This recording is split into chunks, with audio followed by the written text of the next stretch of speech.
तो हम पढ़ रहे थे अमेरिकन सिविल वॉर, है ना।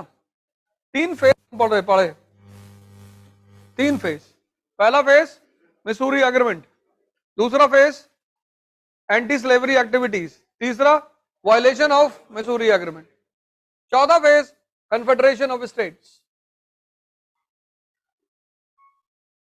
Confederation of states.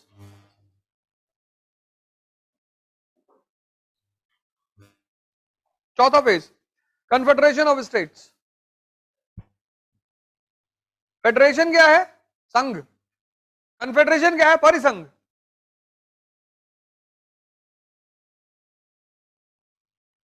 Federation, India is a federation, राज्यों का एक संघ है, उसमें यूनियन है, लेकिन कन्फेडरेशन परिसंघ है, समझौता है कि इन मुद्दों पे हम साथ में हैं, बस। Confederation of states. अब violation of Missouri agreement made the situation critical in America. समझौता टूट गया, सिचुएशन क्रिटिकल हो गई। उस क्रिटिकल सिचुएशन में 2 और घटनाएं घट गई, 3 लिखो। Violation of Missouri agreement, violation of Missouri agreement, violation of Missouri agreement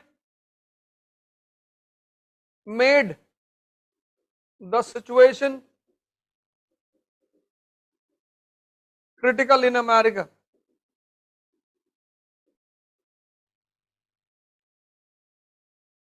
Violation of Missouri Agreement made the situation critical in America. Critical, इस शब्द को अंडरलाइन करो, critical, made the situation critical in America. And in this scenario,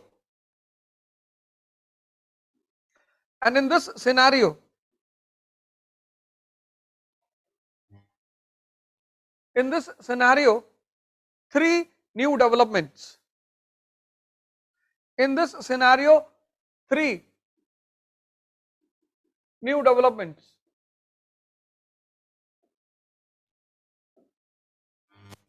Three new developments deteriorated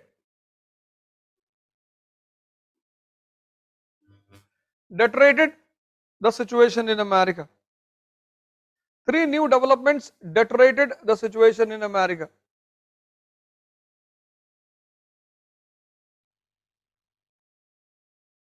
एक तो वैसे ही परिस्थिति खराब थी, उसमें से 3 और घटनाएं घट गई। पहली घटना,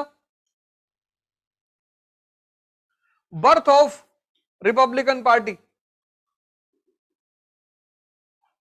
रिपब्लिकन पार्टी का जन्म किस साल? 1854। Birth of Republican party.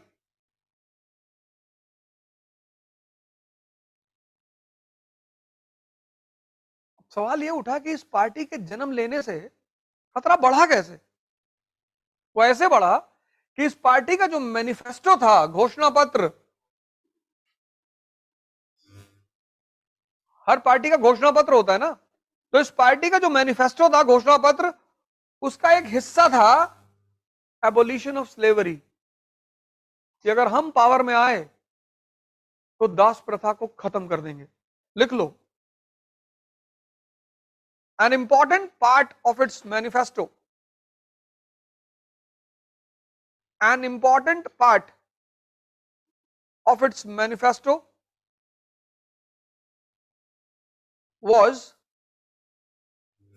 abolition of slavery. Abolition of slavery after coming into power. Abolition of slavery after coming into power.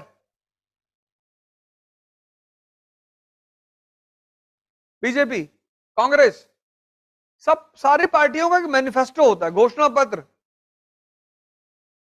तो बीजेपी का घोषणा पत्र था कि हम पावर में आएंगे तो मंदिर बनाएंगे, बनाया उन्होंने। हम पावर में आएंगे तो आर्टिकल 370 हटाएंगे, हटाया उन्होंने। ऐसे इस पार्टी का भी घोषणा पत्र था कि हम अगर पावर में आए तो हम दास प्रथा को खत्म कर देंगे। ये पहला डेवलपमेंट। दूसरा, जेम्स ब्राउन एपिसोड।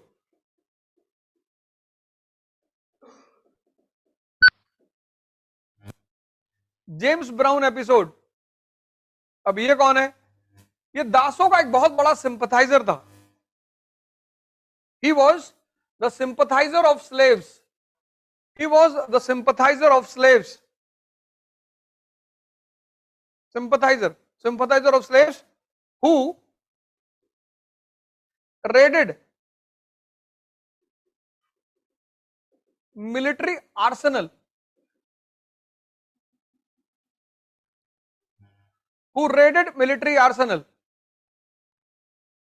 सैनिक छावनी पे छापा मार दिया। किसने? जेम्स ब्राउन ने। रेड मतलब छापा मारना। सैनिक छावनी पे छापा मारा।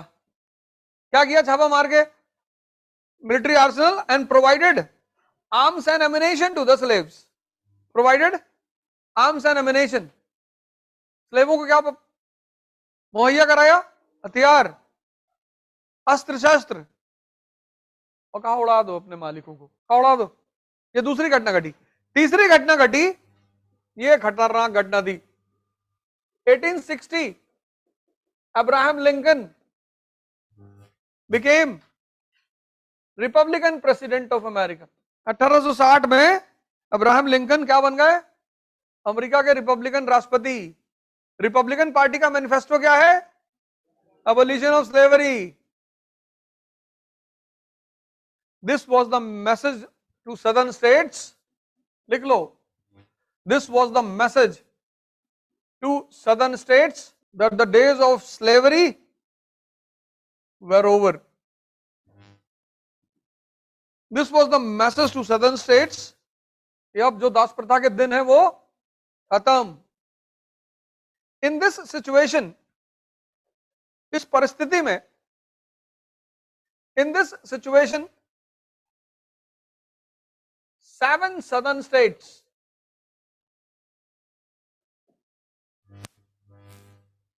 इस परिस्थिति में 7 दक्षिण के राज्य, 7 southern states, Texas, Alabama, Missouri, Florida, etcetera.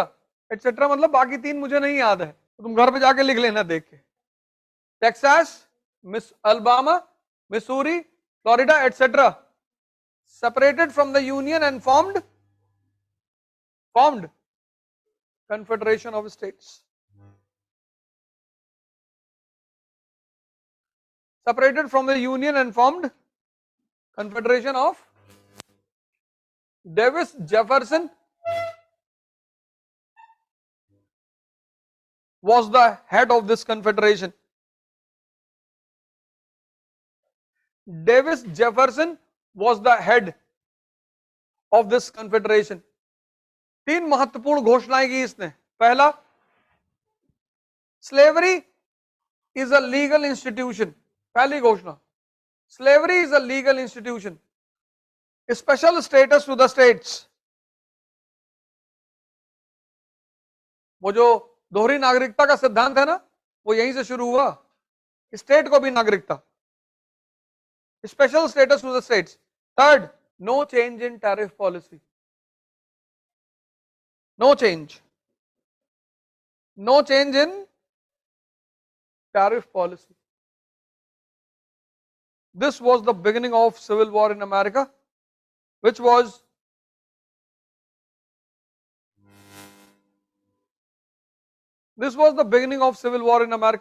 smartly handled by Abraham Lincoln. चारों फेस क्लियर? कोई डाउट? चारों फेस क्लियर होगा ना?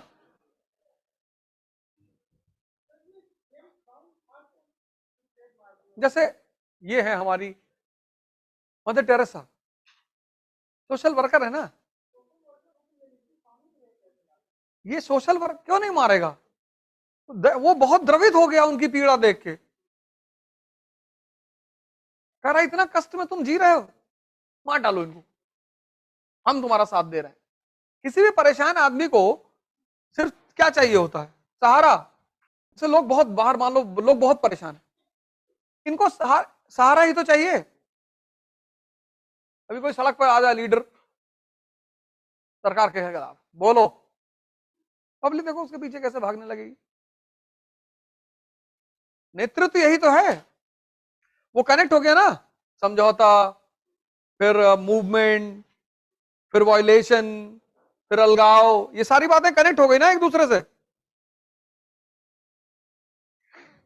किस परिस्थिति में समझौता हुआ, फिर कैसे पूंजीपतियों ने पिछले दरवाजे से अपने एजेंडा को चलाना शुरू किया। जब उन्होंने अपना एजेंडा चलाना शुरू किया तो उससे संदेह पैदा हुआ। संदेह का परिणाम क्या था? वायलेशन हो गया मिसूरी एग्रीमेंट का, कैंसास और नेब्रास्का वाले मुद्दे पर। फिर तो अब झगड़ा होना ही था, उसी में ये घटनाएं घट गई। और फिर रिपब्लिकन प्रेसिडेंट बन गया अब्राहम लिंकन। सदर्न स्टेट को ये मैसेज चला गया कि भैया अब तो स्लेवरी खत्म होगी ही होगी, तो जो चीज खत्म होनी है तो हम पहले से अलग हो जाएं। तो वो 7 स्टेट अलग हो गए। अब वो अलग हो गए तो लड़ाई शुरू हो गई। अब युवा जो अवस्था है तुम्हारी हमारी सबकी, युवा शब्द का अर्थ है जो उदित हो रहा हो। सूरज उदित हो रहा है, अभी तुम उदित हो रहे हो।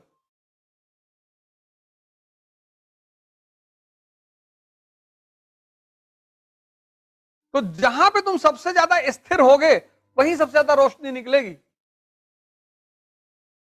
सुबह ज्यादा रोशनी सूरज की नहीं है, ना ढलते वक्त ज्यादा रोशनी, दोपहर में बीच में स्थिर है। शक्ति शांति के बिना अनाथ है।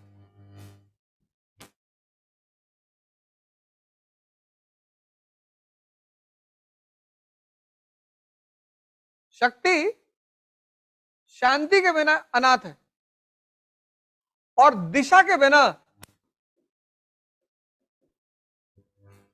निरर्थक है। इस शक्ति के पास अगर शांति नहीं है तो वो अनाथ है, कुछ नहीं कर पाएगा।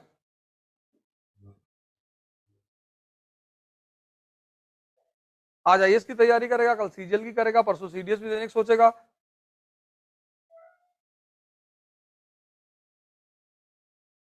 और अगर शक्ति के पास दिशा नहीं है तो निरर्थक है, यूजलेस।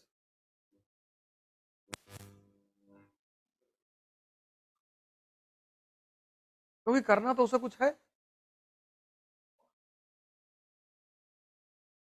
और जवानी का काम ही क्या है? कुछ करना है।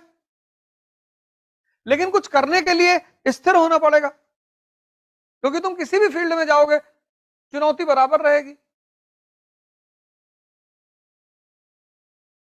तुम किसी भी चीज की तैयारी करो, कोई एक नौकरी बताओ जहां स्ट्रगल नहीं है। तो तैयारी का पहली आवश्यकता है शांति। जैसे आईएएस की तैयारी जो आदमी करने आए वो 2 साल का प्लान बनाकर आए, यानी अक्टूबर में एडमिशन लिए, बोले हमको इसी बार निकालना है। तो तुम मई से तैयारी कर लो, मई में तैयारी करके दे दो। इस 2 साल, इस तैयारी को 2 साल चाहिए, चाहिए ही चाहिए। पहला साल जब आप कोचिंग में पढ़ते हैं और चीजों को हजम करते हैं, सेव करते हैं यहां पे, क्योंकि वो सेव करना चुनौती है।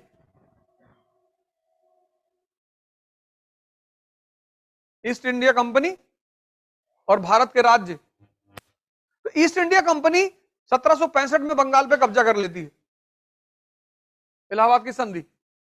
बक्सर तो 64 में, 65 में इलाहाबाद की संधि। तो इलाहाबाद की संधि के बाद उसका बंगाल पे कब्जा, उसके बाद वो कोई कांड नहीं करती। उसके बाद वो क्या करती है? बंगाल को कंसोलिडेट करती है, जो कब्जा किया है उसको कंसोलिडेट करती है, तब दूसरी जगह निगाह लगाती है वो। मराठा ये नहीं कर पाए, मराठा कब्जा किए, लूटे, निकले। इसलिए मराठा भारत में साम्राज्य नहीं बन पाए। हराए वो सबको, चौथ वो सबसे लिए, सरदेशमुखी वो सबसे लिए, लेकिन वो साम्राज्य नहीं बन पाए क्योंकि उन्होंने कंसोलिडेशन नहीं किया। और टाइम कंसोलिडेशन में लगता है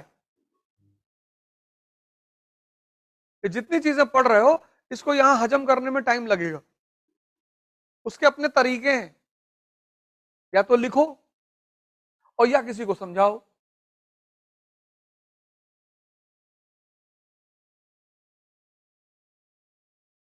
अभी मैं इस क्लास में कह दूं कि अमेरिकी क्रांति की कहानी सुनाओ मुझे, तो शायद ही कोई आदमी हो जो खड़ा होकर सुनाएगा।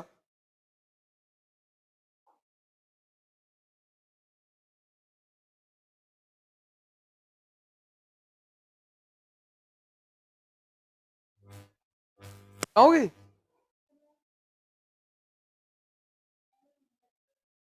तो तुम्हें कहीं नहीं रहा हूं, मैं इनको कह रहा हूं। सुनाओगी? सुनाओ।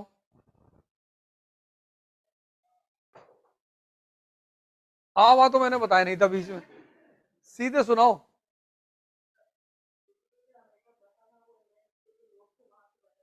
इंग्लैंड के लोग से मैंने नहीं कहा। हाँ इंग्लैंड में आराम से, शांति से, तुम इस भीड़ का प्रेशर मत लो, रिलैक्स हो जाओ। रिलैक्स होगी तभी सुना पाओगी। चलो सोचो, जितना मैंने पढ़ाया उसका एक लड़की को तैयार है, वो भी 20%। तो तुम अपनी हालत सोचो, तुम्हारी क्या हालत होगी। इसीलिए तो तुम कोचिंगों को, टीचरों को जिम्मेदार ठहराते हो, पढ़ाया ही नहीं। तुम हजम नहीं करना चाहते, अपने जगह पे तो तुम आम ही नहीं करना चाहते। सिर्फ एक लड़की ने कहानी सुनाई, वो भी 20%। बट बहुत अच्छा, तुम आज गीता लेके जाना, लाए हैं। तुम होमवर्क ही तो नहीं करते हो, तभी तो दिल्ली उल्ली की कोचिंग तुम लोगों से इतना पैसा लेके भगा देती हैं। तुम यहाँ से दिल्ली जाओगे, 2 लाख रुपए फीस दोगे, लेकिन तुम होमवर्क वहां भी नहीं करोगे, तो उनके भी पढ़ाने में कोई कमी नहीं होगी। तुम्हारे पार्ट पे तुम खत्म हो, जो तुम्हारा पार्ट है वहां तुम खत्म हो, क्योंकि तुम होमवर्क ही नहीं कर रहे हो। अब शक्ति तुम्हारे पास है, तुम्हें इसका अंदाजा ही नहीं है। शांति तुम गुटके से लाते हो, हल्का अनस्टेबल है, गुटखा फाड़े खा लिए। इन सब चीजों में कोई स्वाद थोड़ी है, ये तो निकोटीन है इसमें, तो ब्लड सर्कुलेशन को लो कर देती है, उससे थोड़ा शांति मिल जाती है, सुकून मिल जाता है। तो शक्ति का तुम्हें पता नहीं, शांति तुम बाहर से लाते हो, और दिशा गई भाड़ में। यूट्यूब खोल लिए, किसी ने बता दिया ये किताब पढ़ लो, वही पढ़े जा रहे हो। किसी ने कहा सर नीचे करके पैर ऊपर करके न्यूज़पेपर पढ़ना चाहिए, वैसे ही किए जा रहे हो। सबसे कम किताबें पढ़नी है इस तैयारी में, किसी भी तैयारी में, किसी में नहीं। अब चुनौती अगर नहीं है तो काहे के राजा। राजा मतलब वो व्यक्ति जिसको पता है कि एवरीडे चैलेंज। और चपरासी मतलब वो व्यक्ति जो अपने जीवन में चुनौती चाहता ही नहीं, कहता भैया हमको शांति चाहिए, भैया हम शांति से जिंदगी बिताएंगे, भैया हमें किसी से लड़ना नहीं, भैया झगड़ना नहीं है। और आज का जमाना तो और खतरनाक है, सोशल मीडिया। तुम एक वीडियो बना के डाले, थोड़ा सा तुम्हारा नाम होने लगा, हमला शुरू हो गया चारों तरफ से, ये बोल दिया, अडवाणी जी को बोल दिया पुजारी बना दो। इंसान का जो भय है ना, वो उसे पीछे ले जाता है। तुम कभी मोती झील वाले पार्क में घूमो, तो वहां जो पत्थरों पे लाइनें लिखी उनको पढ़ना कायदे से। अरबों अरबों रुपए की लाइन है, वो सब विवेकानंद के स्टेटमेंट्स हैं। वो विवेकानंद पार्क आई है, वो सारे स्टेटमेंट विवेकानंद के हैं। मैं उस प्रभु की सेवा करता हूं जिसे अज्ञानी लोग मनुष्य कहते हैं। तुम भगवान हो सब, तुम अपने आप को लल्लन मान बैठे हो कि भैया हम तो लल्लन है। Immense potential. एक एग्जांपल देने जा रहा हूं, अब्राहम लिंकन। अगली हेडिंग डालो, रोल ऑफ अब्राहम लिंकन। चुनौती खड़ी हो चुकी है 1860। हेडिंग डालो, रोल ऑफ अब्राहम लिंकन। अब तुम्हारा एग्जांपल देना है, तुम ही हमारे में से एक आदमी है, ये कोई राजा घर से नहीं है, इस सामंत के घर से नहीं है, हमारे तुम्हारे बीच का आदमी। लेकिन इसको अपनी शक्ति का अंदाजा है, इसके पास शांति है और डायरेक्शन है, इसके कॉन्सेप्ट्स क्लियर हैं। 1860 civil war, 1860 Lincoln becomes the president of America. सिर मुंडाते ओले पड़े। एक तो पहले कोई इलेक्शन नहीं जीते, और जब जीते तो गृह युद्ध। इसके पास पैसा नहीं था कि राष्ट्रपति पद का नॉमिनेशन कर दे, अपने दोस्त से पैसा मांगने गया। कहा क्या करोगे? कहा राष्ट्रपति का चुनाव लड़ने जा रहा हूं। कहा तुम मेयर का चुनाव हार जाओ, तुम्हारा दिमाग खराब है। कहा राय मांगने नहीं आए, पैसा मांगने आए। कॉन्सेप्चुअल क्लैरिटी देखो, तुमने अपने किसी रिश्तेदार से पैसा मांगा कि भैया आईएएस की तैयारी करना है, उसने कहा क्यों कर रहे हो आईएएस की तैयारी, जब पैसा नहीं है तो? तुम सुन लिए उसकी बात ना, उससे बोलो तुम कि राय नहीं मांग रहे हैं, पैसा देना हो तो बताओ। इसी को बोलते हैं कॉन्सेप्चुअल क्लैरिटी। इसके दोस्त ने इससे कहा कि you will be remembered as a villain in American history, तुमको अमेरिका का इतिहास विलन के रूप में याद करेगा। उसने कहा नहीं सुपरस्टार, तुम ही लिखोगे हमारी बायोग्राफी। वो वही हुआ, प्रेसिडेंट का इलेक्शन जीता, सीनेट में पहुंचा, एक सीनेटर खड़ा हो गया, कहा मिस्टर प्रेसिडेंट तुम्हारे फादर मोची थे, मैंने उन्हीं का बनाया हुआ जूता पहन रखा है, तुम होते तो SC ST एक्ट लगवा देते। मोची कह दिया जाति सूचक। जो आग पैदा करती है अंदर वो है बेइज्जती। अब जब तुम्हारी बेइज्जती ही नहीं होगी, सीनेटर ने कहा कि मोची के लगे हो तुम, तुम्हारे बाप ने जूता बनाया था मैंने पहन रखा है, और बहुत अच्छा जूता बनाया था। उसने कहा थैंक यू सर, मेरे पिता की तारीफ करने के लिए मैं आपको धन्यवाद देता हूं। मैं कोशिश करूंगा कि जैसे मेरे पिता एक अच्छे मोची थे, ऐसे मैं एक अच्छा राष्ट्रपति बनूं, जिससे आज आप मेरे पिता के तारीफ कर रहे हो एक अच्छे मोची होने की, ऐसे कल तुम्हारे बच्चे मेरी तारीफ करें एक अच्छा राष्ट्रपति होने की। पूरा सीनेट खड़े, सिविल वॉर शुरू हो गया। कॉन्सेप्ट उसके क्लियर थे? क्या था कॉन्सेप्ट, फॉर्मूला क्या है? रिवोल्ट, रेवोल्यूशन और मूवमेंट को रोकने का फॉर्मूला क्या है? कल डीएम बन के यही फॉर्मूला लगाना। The success of a revolt, success of a revolt, revolution और मूवमेंट, विद्रोह, आंदोलन और क्रांति की सफलता दो चीजों पर निर्भर करती है। Depends upon two things, strong outside support और स्ट्रॉन्ग इनसाइड सपोर्ट। ये फॉर्मूला है, रिवोल्ट, रेवोल्यूशन और मूवमेंट, इनकी सफलता दो चीजों पर निर्भर करती है, ताकतवर बाह्य समर्थन और ताकतवर आंतरिक समर्थन। अब तुम कहोगे मास्टर को एग्जांपल दे दो बस मजा आ जाए, ले लो एग्जांपल। ये देखो example, INC, Indian national Congress, 1885। ना इसके पास आंतरिक सपोर्ट है ना बाह्य सपोर्ट है। तो कांग्रेस लीडर क्या करते हैं? पिटीशन और प्रेयर, हाथ जोड़ते हैं, प्रार्थना करते हैं। लेकिन यही कांग्रेस 1942 में कहती है क्विट इंडिया, अंग्रेजों भारत छोड़ो, क्योंकि इसके पास दोनों आ जाता है, आंतरिक समर्थन भी आ जाता है और बाह्य समर्थन भी आ जाता है। तुम्हारे शहर में आंदोलन हो रहा है, पता करो कौन समर्थन दे रहा बाह्य तौर पे। ये सूत्र है, ऐसे इतिहास, ये इतिहास सिखाता है तुम्हें। इतिहास इसलिए नहीं पढ़ाया जाता कि पंडित और ठाकुर की लड़ाई चल रही थी, हिंदू मुसलमान की लड़ाई चल रही थी, ये थोड़ी इतिहास इसलिए पढ़ा जाता है। इतिहास पढ़ा जाता है सीखने के लिए। विभिन्नतावादी भारत को अशोक ने कैसे चलाया, विभिन्नतावादी भारत को अकबर ने कैसे चलाया, और उसी विभिन्नतावादी भारत तुम कल कैसे चलाओगे। ऊपर करो हाथ, ऐसे नीचे मत करो, उठाओ, दोनों मत उठाना, एक ही उठाना है। कौन क्लास में राष्ट्रपति बनना चाहता है? अब तुम कभी बुढ़े नहीं होगे, जो हमारी क्लास में बैठ लिया बुढ़ा नहीं होगा। बुढ़ा इज अ माइंडसेट, सिर्फ मन की एक दशा है।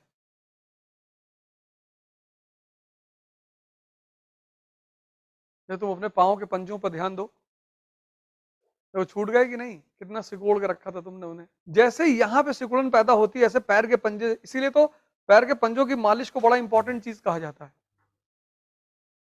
तुम क्या समझते हो, तुम इसको सिकोड़ते हो तो नीचे पैर का पंजा सब जुड़ा हुआ है ना एक दूसरे से, ये सूत्र है। ये सिखाने के लिए तुम्हें इतिहास पढ़ाया जाता है। इतिहास पढ़ो सीखने के लिए, इकोनॉमी पढ़ो समृद्ध होने के लिए, ज्योग्राफी पढ़ो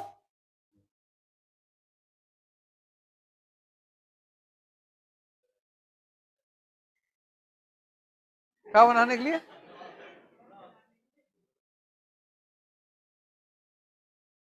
आर्थिक विकास और सामाजिक समीकरण पॉपुलेशन डेंसिटी, ज्योग्राफी के दो पार्ट हैं, एक फिजिकल ज्योग्राफी, एक इकोनॉमिक ज्योग्राफी, तभी तो उसको दो पार्ट में डिवाइड किया। सोशियोलॉजी पढ़ो तो तुम्हें पता चलेगा कि औरत की इंपावरमेंट कहां से शुरू हुई, परिवार की इकाई किससे किससे अफेक्टेड होती है, कैसे परिवार का विकास होता है।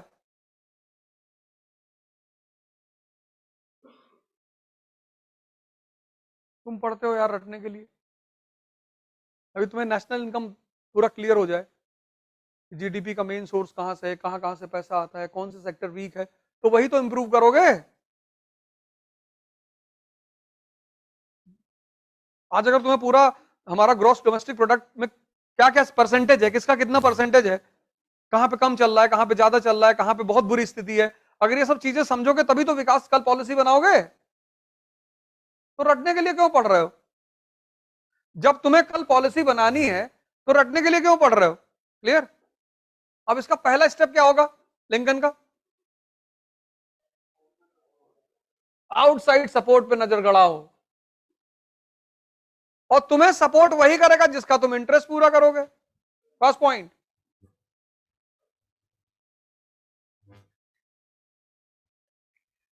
Lincoln succeeded in cutting off the outside support for southern states. Lincoln succeeded in cutting off outside support for southern states.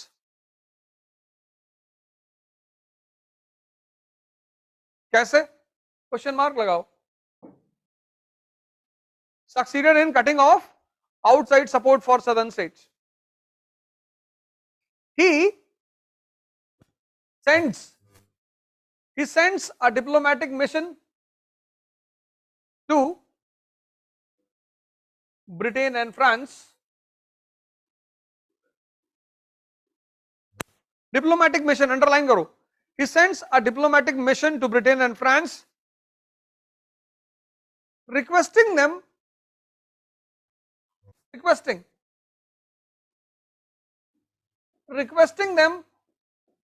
not to interfere in the internal matter of America. Requesting them not to interfere in the internal matter of America. In return, इसके बदले, in return, all their interest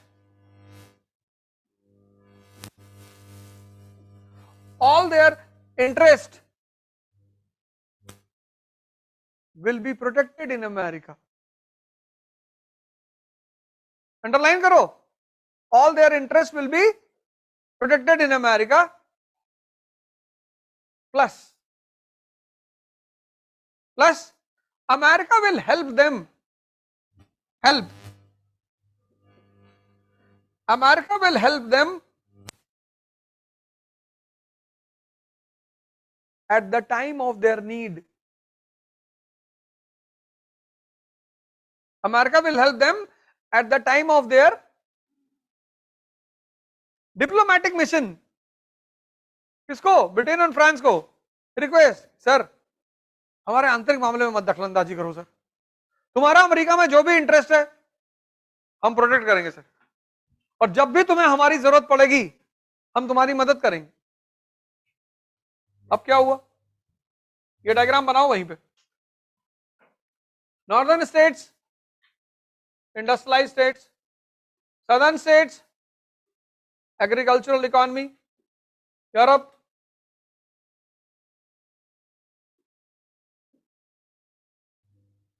competitors,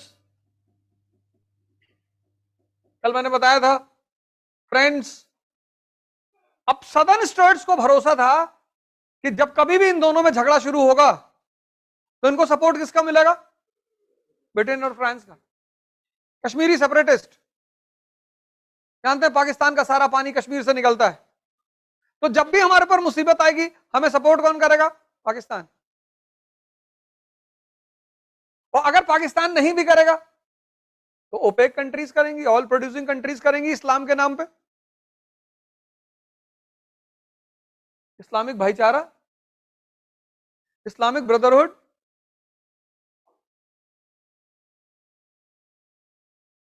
है? अब मोदी जी ने कहा तुम्हारी मदद कोई नहीं करेगा। हम बताते हैं ना कैसे, कोई ब्रदरहुड नहीं होता। जलालुद्दीन मंगबरानी राजकुमार था ख्वारज़मी का, भागता हुआ हिंदुस्तान पहुंचा, चंगेज खान दौड़ाया हुआ था। इल्तुतमिश से उसने कहा कि भाई तुम भी मुसलमान, हम भी मुसलमान। उसने कहा हाँ, तो कहा हमको शरण दे दो, मुझको एक काफिर दौड़ा रहा है। कहा अगर तुमको शरण दे दिए तो ये काफिर तुमको भी मार डालेगा, हमको भी मार डालेगा, तो भाई मरना तुमको पड़ेगा। मैं तो काफिर के खिलाफ तुमको शरण नहीं दूंगा। राजाओं के लिए नहीं, राजा इसका इस्तेमाल करते हैं। हाँ, वो इसका इस्तेमाल करते हैं, मानते नहीं वो। सब में है ये, ऐसा नहीं कि हिंदुइज्म में है। यहां जातिवाद है, वहां संप्रदायवाद है, संप्रदाय है।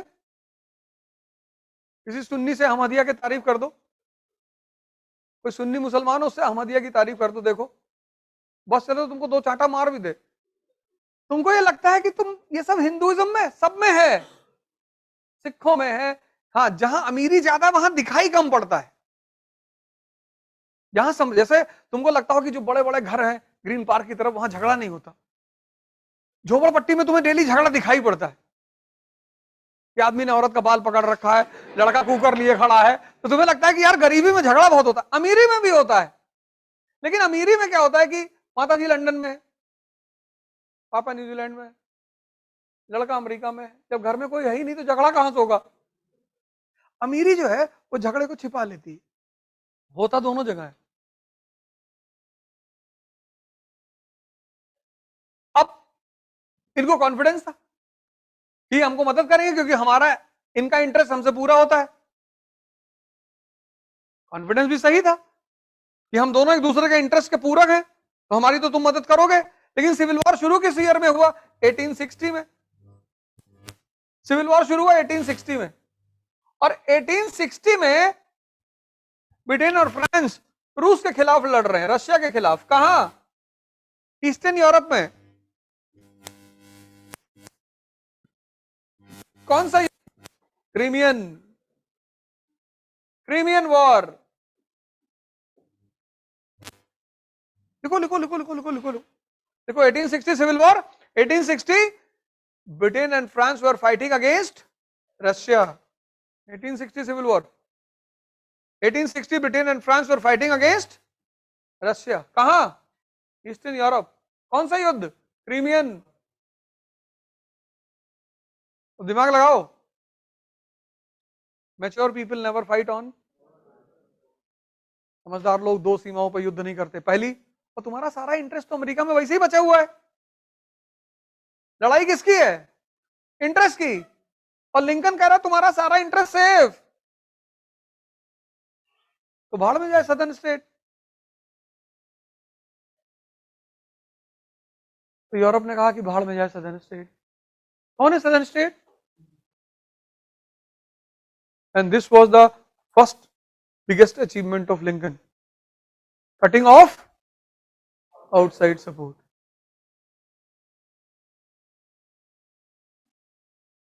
इसलिए किसी को तुम अपना दोस्त मत मानना। अगर सुग्रीव की बीवी नहीं फंसी होती तो राम का साथ वो कभी नहीं देते। इसलिए भगवान राम को जितना प्यार हनुमान जी से है, क्योंकि हनुमान जी को कोई मतलब नहीं है राम जी से, कोई इंटरेस्ट नहीं है। हनुमान जी का क्या फंसा हुआ? कुछ भी नहीं, ना उन्हें राज्य चाहिए, ना उनकी पत्नी है, वो है प्रेम। तो भगवान राम ने अपने को ही दे दिया हनुमान को। इसलिए हनुमान जी जो है वो भक्ति संप्रदाय के सबसे बड़े प्रणेता हैं। वो कि तुम, हमको कुछ बदले में चाहिए नहीं, वैसे ही इतना दिए हो यार। जैसे मैं मुकेश अंबानी को जब पूजा वूजा करते देखता हूं तो मैं सोचता हूँ तुम क्या मांगते हो? हम तो चलो मांग रहे हैं, हमें समझ में आ रहा, तुम क्या मांगते हो यार? शांति तो पैसा दान कर देंगे तभी आएगी। शांति महावीर को आई थी जब राज्यपाट छोड़ के चले गए थे। वो हमसे पूछ ले, हम बता देंगे शांति कैसे आई। ये संसार का जंजाल छोड़ दो, शांति ही शांति। अगर तुम चाहते हो तुम्हारे जीवन में शांति हो जाए, आईएएस की तैयारी छोड़ दो अभी, इसी बात शांति। ये सारी अशांति जो है वो तुम्हारी महत्वाकांक्षा ने ही तो पैदा की है, एक चुनौती थोड़ी है। यहां तो हजारों दिक्कत चुनौतियां हैं। ये पहला बिग अचीवमेंट था लिंकन का, कटिंग ऑफ। लिख लो, this was a big achievement of Lincoln, this was a big achievement of Lincoln, cutting off outside support as Britain and France accepted to remain neutral। अभी तो तुलसीदास जी ने लिखा, बिन मांगे मोती मिले, मांगे मिले न भीख। मांगने का कॉन्सेप्ट ही खराब है। देखो, पहला गेम सेट किया उसने, आउटसाइड सपोर्ट खत्म। दूसरा step, naval blockade of Atlantic ocean.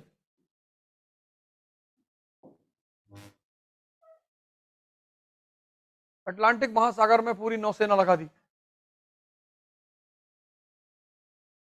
Naval blockade, naval, Atlantic जो महासागर है उसमें पूरी नौसेना लगा दी, घेर लिया उसको। क्वेश्चन मार्क, क्यों? Precaution, precaution is better than cure. Precaution, Nehru ji ने इस बात को पढ़ा था, समझा नहीं था, मार खा गए। हिंदी चीनी भाई भाई, हिंदी चीनी भाई भाई, घुमा दिया 1962 में। महत्वाकांक्षा में कोई, ये सूत्र याद रखना, there is nothing called faith in the game of ambition. जहां तुम महत्वाकांक्षा का खेल खेल रहे हो ना, वहां विश्वास जैसी कोई चीज होती ही नहीं। सत्य देखो, सत्य देखो, भाऊ ठाकुर झावले जब मारता है सत्या को और भिगू को, तो बेचारा इलेक्शन की बधाई देने आता है। वाली सीन देखो तुम, भिगू आता है उसे बधाई देने के लिए कि भाऊ इलेक्शन जीत गया। तुम्हें भरोसा नहीं होगा जब उसने शूट किया होगा। तुम मूवी भी देखते हो तो तुम उसमें से संदेश नहीं निकाल पाते। ये सारी, ये सब चीज, ये तुम्हारे अगल बगल जितनी चीजें हैं, ये सब तुम्हें कुछ ना कुछ कह रही हैं। बाज है ना, बाज, उसके कंधे पे एक चिड़िया बैठ जाती है, उसे चोंच मारती है। हाँ, 11 उसके कंधे पे बैठ जाती है बाज के। अब बाज के पास कोई रास्ता नहीं उसको उड़ाने का, तो बाज क्या करता है, अपनी उड़ान बढ़ाने लगता है। और जब एक ऊंचाई वो क्रॉस करता है तो ऑक्सीजन का लेवल कम हो जाता है, 11 खुद ब खुद उतर के भाग जाता है। वो उद्देश्य, वो एक शिक्षा है कि तुम इतना उड़ान अपनी ऊंचे उठाओ अपनी, बाकी किसी पे ध्यान ही मत दो कि बाकी लोग खुद ब खुद नीचे होते चले जाएंगे।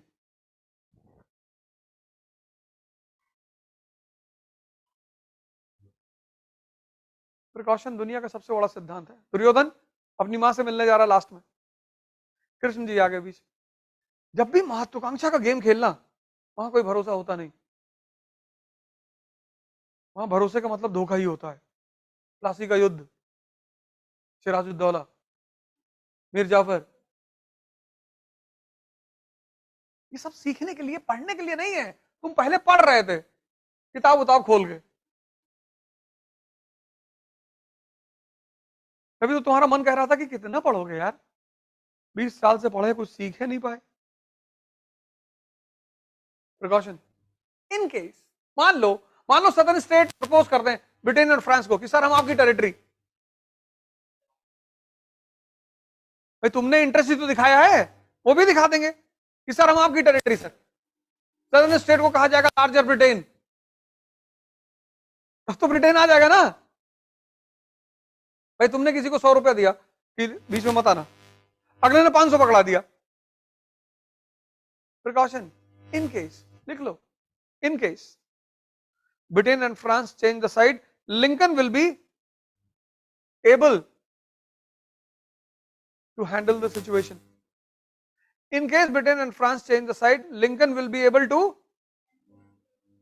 मान लो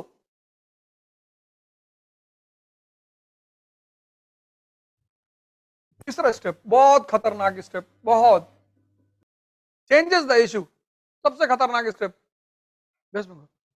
अब ये दोनों लोग वेस्ट बंगाल से हैं और दिल्ली से शताब्दी में बैठे हमारे साथ इलाहाबाद आने के लिए, और हमारा इनका झगड़ा हो गया सामान को लेकर। तो ये है बंगाली और हम इलाहाबादी, और हमारा इनका झगड़ा सामान को लेकर हो गया कि सामान यहां नहीं रखोगे, उन्होंने कहा यहीं रखेंगे, झगड़ा होने लगा। अब ट्रेन चलती है दिल्ली से इलाहाबाद तक, तो उसमें सबसे ज्यादा लोग कहां के होंगे? लोगों ने हमसे पूछा क्या हुआ भाई साहब, मैंने कहा इलाहाबाद गाली दे रहा है।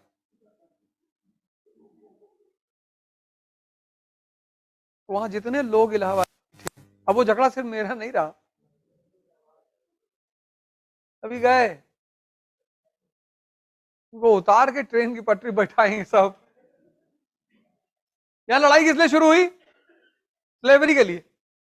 ये जो सिविल वॉर शुरू हुआ, ये किसकी वजह से शुरू हुआ? स्लेवरी के मुद्दे पे शुरू हुआ।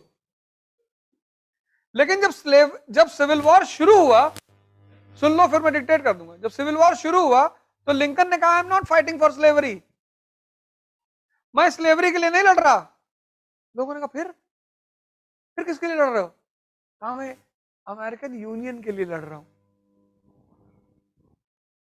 मैं इसके लिए लड़ रहा हूं, इसके लिए। लोगों ने कहा क्यों?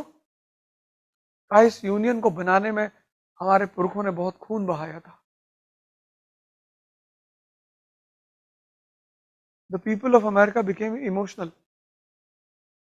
कह रहे भैया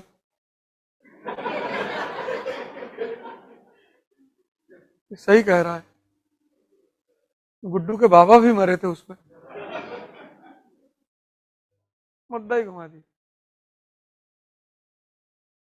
वो मुद्दा दो ही मत जिस पे देखो, ये सब राजनीति करते कोई, ये देखो मुद्दा ही घुमा दिया। I am fighting for American Union which was created by the sacrifice of our ancestors.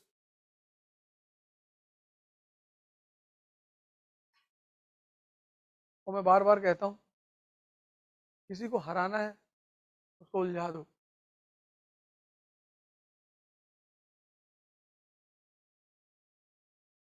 समाज क्या करता है? तुमको उलझाता ही तो है।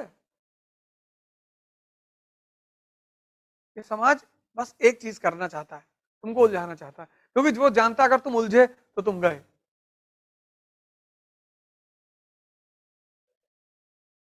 उलझा दो बस। ये तुम्हारे दुश्मन है मुसलमान, अच्छा। ये हिंदू तुम्हारे दुश्मन है, अच्छा। ये दलित, ओहो। ये ब्राह्मण, उलझा दो। इस दुनिया में सिर्फ एक ही उपलब्धि है, जो उलझने से बच गया। सभी करते हैं, कुछ लोग को समझ में आ जाता है कि अबे ये क्या कर रहे थे यार। कुछ लोगों को सही समय पे चीज, तेंदुलकर को सही समय पे समझ में आ गया तो सारी एनर्जी खेल में लगा दी, भगवान बन गया क्रिकेट का। उस पर्टिकुलर समय पर वो बात समझ में आ जाए कि मैं कर क्या रहा हूं यार, वो समझना ही तो चैलेंजिंग है। तुम देखो जितने हारे हुए लोग हैं सबके पास एक चीज तुम्हें मिलेगी, हमारे पापा हमको नहीं जाने दिए दिल्ली, नहीं तो हम भी भैया आईएएस बन जाते। तुम जिंदगी में ना, तुम 15-20 जन्म में नहीं बनोगे। हमारा भैया रूम पार्टनर भैया बहुत, हम जब रात में पढ़ते थे तो वो कुत्ते की आवाज निकालता था भैया। नहीं, आते लोग बताते रहते मुझे, एक से एक कहानी बताते हैं, सर ऐसा हो गया वो। अरे आपके अंदर तो भावना ही नहीं है। भावना हनुमान की है। भावना ऐसे आदमी से लगाओ जो खुद को भी तुमको दे दे। सबसे क्यों लगा रहे हो? हर आदमी से भावना लगा दोगे। हम दिल्ली जब पहली बार गए तो आईटीओ पे 3-4 महिलाएं आई, उसमें एक महिला प्रेग्नेंट थी, वो चिल्लाने लगी, वो भैया उसको बच्चा होने जा रहा, भैया वो मर जाएगी भैया। हमें लगा यार ये तो, और उस वक्त कॉमन सेंस नहीं काम किया कि यार इतने सारे लोग बैठे हैं, इन लोगों को भी तो कुछ पैसे देने चाहिए। तो मुझे लगा कि यार अर्बन सेंटर्स में भाव मर क्यों जाते हैं, क्योंकि तुम्हें कोई एक बार बेवकूफ बनाएगा, 2 बार।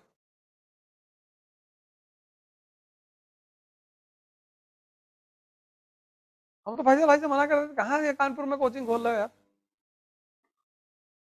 उनको कितनी बार मना किया पूछो। हम मना किया कि यार दिल्ली में लॉन्च करो, कहाँ यहाँ, अरे नहीं सर यही खोलेंगे सर।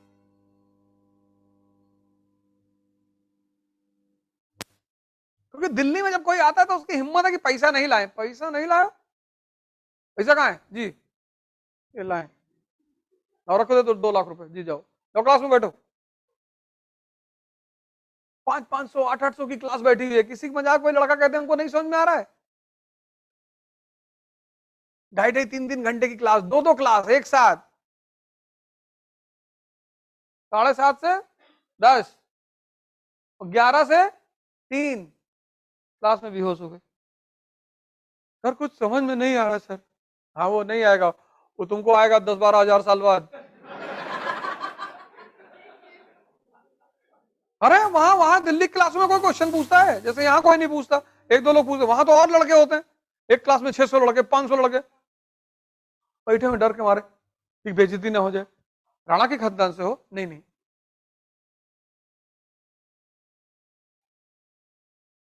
और टीचर आया क्लास में, टाई वाई लगा स्टार्ट, हिम्मत ही नहीं पड़ रही। पूरा इंस्टीट्यूट में 4-5 बाउंसर खड़े हैं बॉडी वॉडी बना के एकदम से, आई कार्ड कहाँ है जी, आधार कार्ड आई कार्ड सब डीएल सब निकाल के दिखा देंगे भैया ये, जाओ बैठो। इस तरफ का आदमी शिकायती बहुत है, उसको हमेशा दूसरे में गलती दिखाई पड़ती है। लियो, civil war started on the issue of, civil war started, civil war started on the issue of slavery. Civil war started on the issue of slavery. But with the beginning of the war, slavery. But with the beginning of the war, beginning.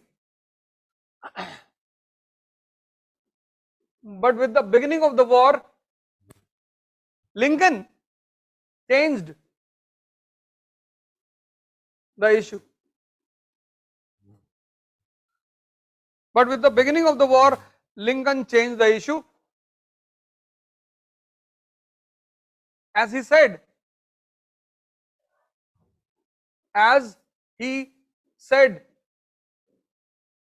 said that slavery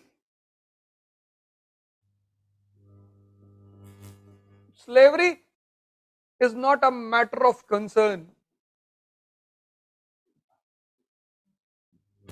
Slavery is not a matter of concern. For me,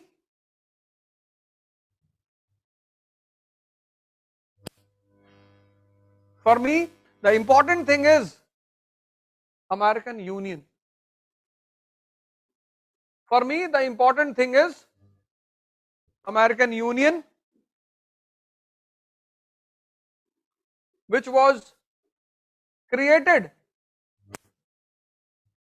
For me, the important thing is American Union, which was created by the sacrifice,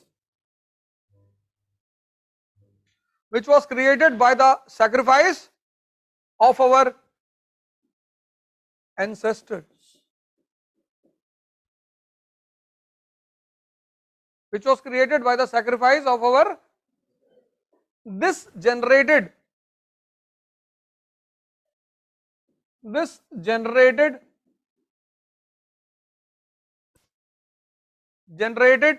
emotional wave in America.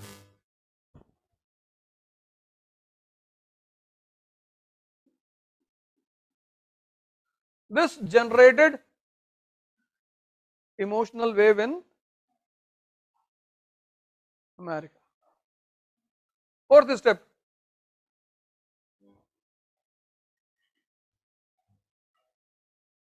Emotional wave in America, diverting the mind of the people. Complete kar lo. This generated emotional wave in America, diverting the mind of the people.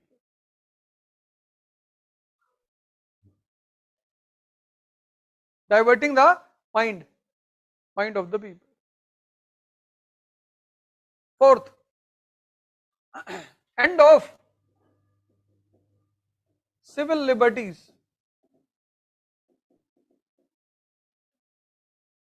Ban on press. नागरिक स्वतंत्रता का अंत. Ban on civil liberties. Ban on press. भाई अब दुश्मन भी तो अपनी बात कहेगा, वो तुमको काउंटर करेगा, तो उसके लिए मीडियम क्या होगा? प्रेस. उस पर बैन लगा दिया कि हम तुमको बोलने ही नहीं देंगे.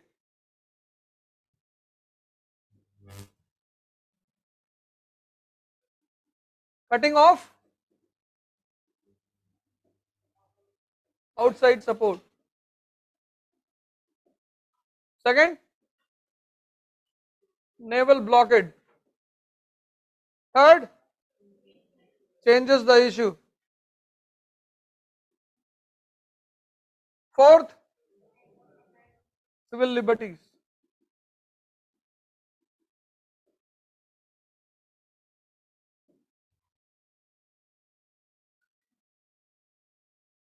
End of outside support.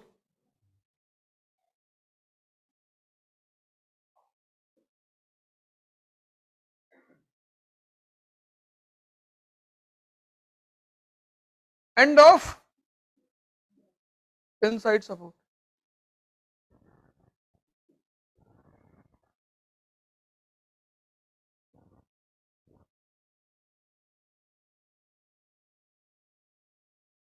ये सूत्र सीखा तुमने कि नहीं? ये सूत्र इंपॉर्टेंट था, ये टॉपिक छोड़ो, ये तो हो चुका है. अब ये फॉर्मूला तुम्हें काम आएगा कल as a collector, as a SP city. जब आंदोलन होगा, मूवमेंट होगा, तो तुम्हें ये फॉर्मूला काम आएगा, तब तुम्हें ये सूत्र काम आएगा. अब ये सूत्र तुम्हें जीवन भर काम आएगा, लेकिन अगर तुम ये टॉपिक नहीं पढ़ते तो ये सूत्र तैयार हो पाता? इसीलिए मैं अवधनामा में बार बार कहता हूं कि पढ़ना है. क्यों? क्योंकि सीखना है.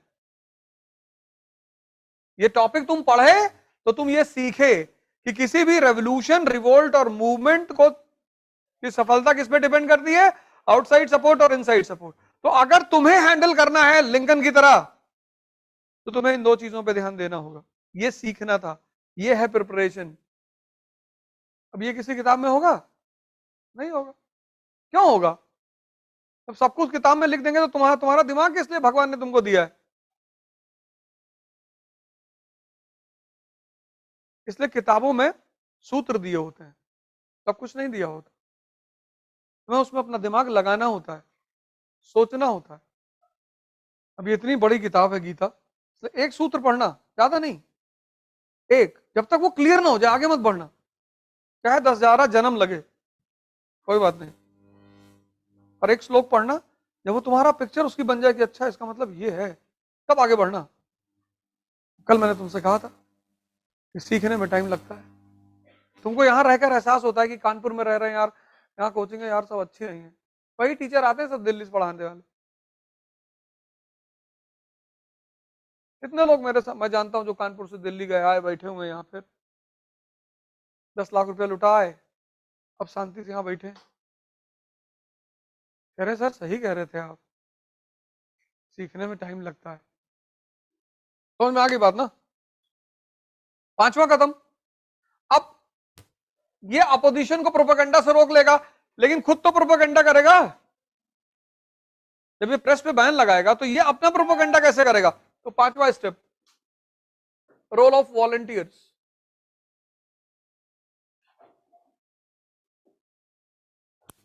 रोल ऑफ वॉलंटियर्स, स्वयं सेवक.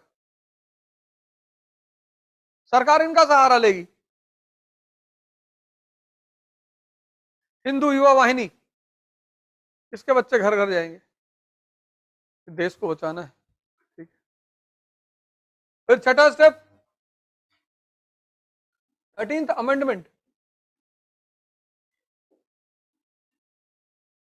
13th amendment, and by this amendment he ended slavery system. 13वां संशोधन, इसके द्वारा इसने क्या खत्म कर दिया? ऐसे जीता जाता है, ऐसे लड़ाइयां लड़ी जाती हैं। जब सूत्र क्लियर हो तब सिर्फ लंका में कूदा नहीं जाता।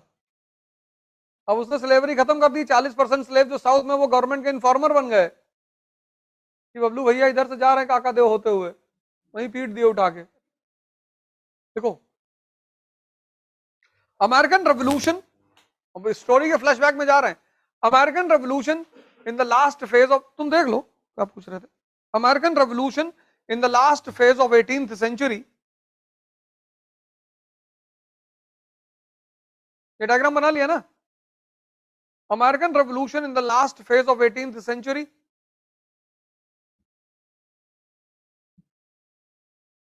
created the ground, created the ground for the next big development, for the next big development in Europe. Yes, that is French Revolution. तो अगली नई हेडिंग डालो, फ्रेंच रेवोल्यूशन। पढ़े और सीखे कि नहीं सीखे?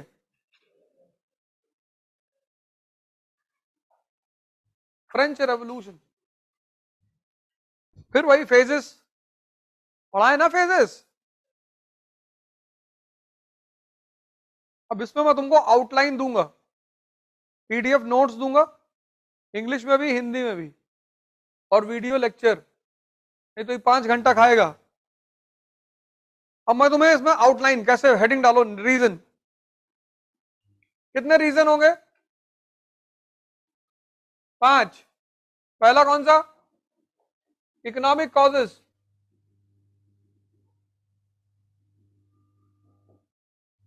दूसरा political causes, social causes, role of intellectuals. पहले उसी को बता लेने दे दी मैं।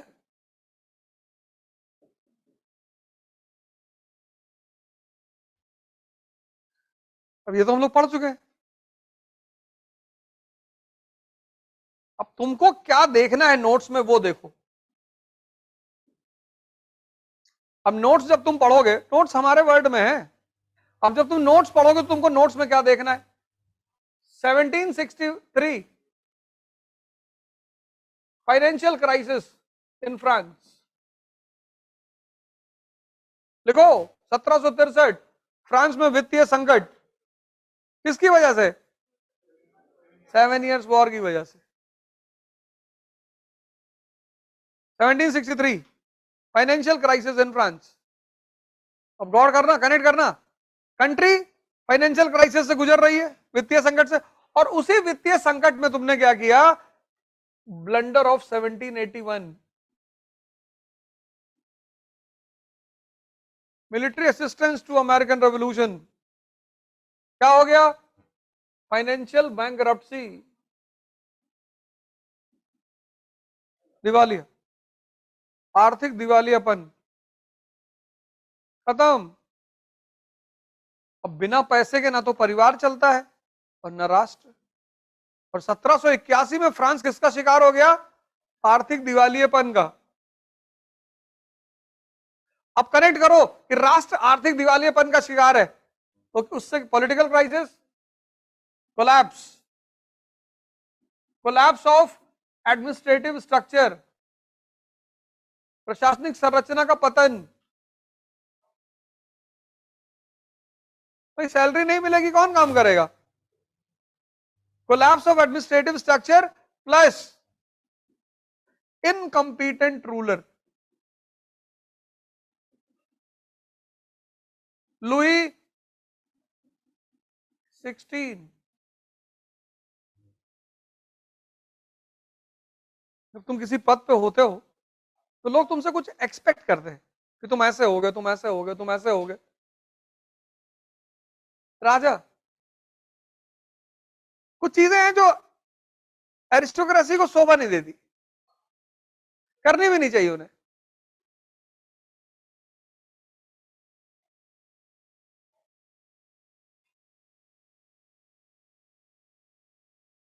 इसलिए दुनिया में शहर हमेशा दो भागों में बटे होते हैं। इंडस वैली सिविलाइजेशन से कयामत तक रहेगा, लोअर टाउन, अपर टाउन। कानपुर में देखो सब इलाके, जो इलाके हैं ना, तो ग्रीन पार्क है। तो जब तुमने कहा मैं ग्रीन पार्क में रहता हूं, तो तुरंत एक मैसेज चला गया कि पैसे वाला आदमी होगा। तुमने कहा झकरकट्टी में रहते हैं, इलाके भी तुम्हारे स्टेटस का द्योतक है।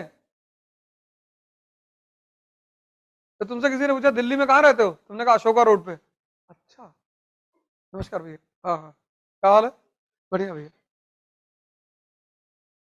तुम्हारा जो एड्रेस है ना, वो तुम्हारे स्टेटस का परिचायक है।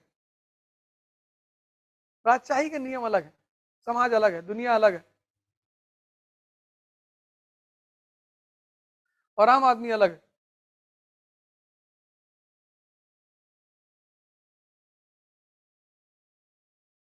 राजा वाजा को परमिशन थी, पॉलीगैमी, कितना बीवी रखोगे, 100 रख लो, हम 200 रखें, रख लो। क्यों? अब राजा से इस बात की आशा की जाए, इसे उसके पीछे वजह है ना, हर चीज के पीछे वजह है। मैं, अगर तुमने अवधनामा का शो देखा, ये वाला शो जो था, उसमें मैंने इसी बात पे जोर दिया, वो स्त्री पे था ही, तंत्रवाद पे। तंत्रवाद ने स्त्री को मां माना, तारा ना, खेलो मत, उड़ा देगी।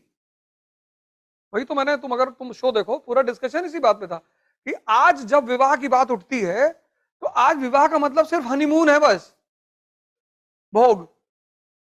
विवाह एक जिम्मेदारी है, वो एक संस्था है, उसकी जिम्मेदारियां हैं। सबको अनुमति नहीं है विवाह करने की।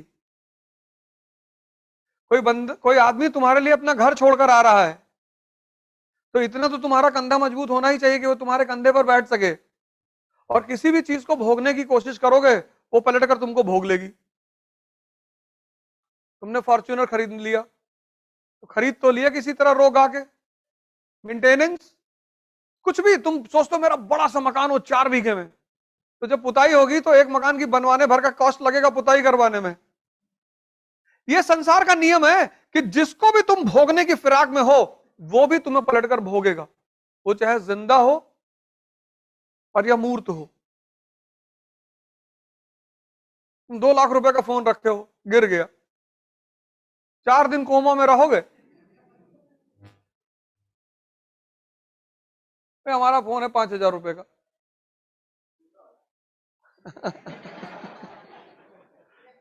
भाई किसी को ट्रॉल, जैसे किसी को ट्रॉल करोगे तो टीचर दोबारा नहीं पढ़ा पाएगा, उसकी मानसिक स्थिति नहीं होगी। टीचर तो एक सीधा सज्जन शरीफ आदमी है, उसको क्या पता कि अरे भैया, भैया नहीं बोलेंगे भैया, उसको हिस्ट्री पढ़ाना है। ये जो हमारे चाहने वाले चारों तरफ है, ये क्या चाहते हैं कि इसको मेंटली डरा दो कि ये क्लास में बोल ही ना पाए, कांपने लगे। तो जब बोल नहीं पाएगा तो इसकी जो यूएसपी है कनेक्ट करके पढ़ाने की, वो खत्म हो जाएगी। तो जब ये वो खत्म हो जाएगी, तो ये एज अ टीचर खत्म हो जाएगा। तो लल्लन टॉप वालों ने कहा नहीं कि आपके बारे में कहा जाता है कि बकैती बहुत करते हो, तो मैंने कहा था कि चंबल की डकैती और अवध ओझा की बकैती, दम चाहिए। हाँ, बिल्कुल। अरे वो सब तो खैर पुरानी कहानी, अभी नया भी होगा।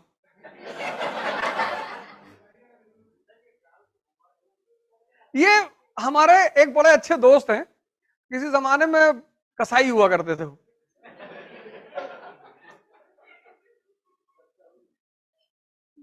हमारी ज्यादातर दोस्ती शुरुआत में मुसलमानों से रही बहुत, क्योंकि घर में गांव में लड़ाइयां चलती थी, तो मुसलमानों ने बड़ा साथ दिया, इसलिए मैं कुछ नहीं बोलता इन लोगों को, थोड़ा बहुत अटैक करके छोड़ देता हूं। लेकिन यह है कि साथ बहुत दिया, बहुत साथ में रहे, और वहीं से खाने पीने का पूरा सिस्टम मेरा बदल गया। हमको साग वाग देख के अजीब सा लगने लगता था पहले, कि बैठा यार साग लेकर आयो, भैया पालक है, पालक लाओ भाई, से पालक लाए, पालक में भैया दाल डालें। अब फिर धीरे धीरे पालक खाने लगे हैं। तभी तो मैं तुमसे ज्यादा प्रभावशाली ढंग से कहता हूं कि अगर तुम्हें कोई चीज समझ में आने लगे, तुमने अब तक मेरे ख्याल से 8-10 टॉपिक पढ़ लिए, पढ़ाई मुझसे पढ़ो तो बिल्कुल मत, मुझसे सीखो कि किसी चीज को कैसे पढ़ना है, कैसे कनेक्ट करना है, कैसे उसके कॉन्सेप्ट्स को बाहर निकालना है। पढ़ो तुम खुद।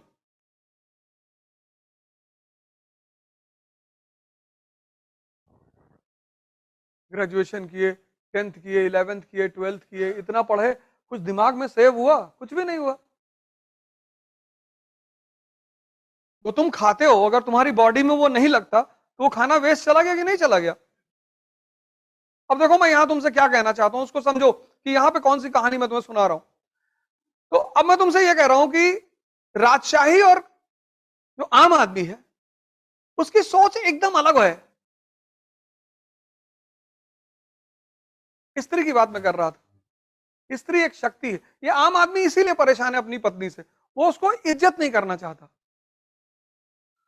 जैसे हमारे देश में लड़की पैदा हुई तो बड़ी हीन भावना से देखा जाता है आज भी।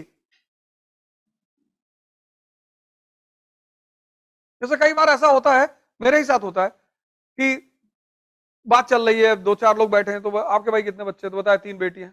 बेटी? बेटा नहीं है? नहीं, बेटा बाहर बहुत है, लेकिन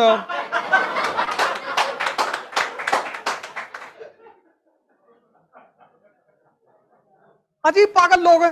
अरे भैया 3, उसमें मुंह बनाने की कौन सी जरूरत है? उसमें कुछ लोग क्या करते हैं, कुछ लोग और भी महान है। अरे वहां जो है तो पता नहीं, भरतपुर में, हाँ, दवा, दवा बेटा ही पैदा हो। इतनी जाहिलियत भरी कौम है ये। और तभी तुम रोहिणी जाना, वहां पे एक वृद्धा आश्रम है, रोहिणी में बड़ा फेमस वृद्धा आश्रम है।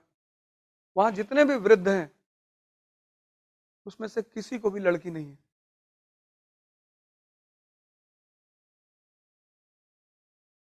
वहां जितने भी वृद्ध हैं ना, उनमें से किसी को लड़की नहीं है, सबको सिर्फ लड़के हैं। जिनकी भी लड़कियां हैं उन्होंने अपने माँ बाप को वृद्धा आश्रम में नहीं छोड़ा।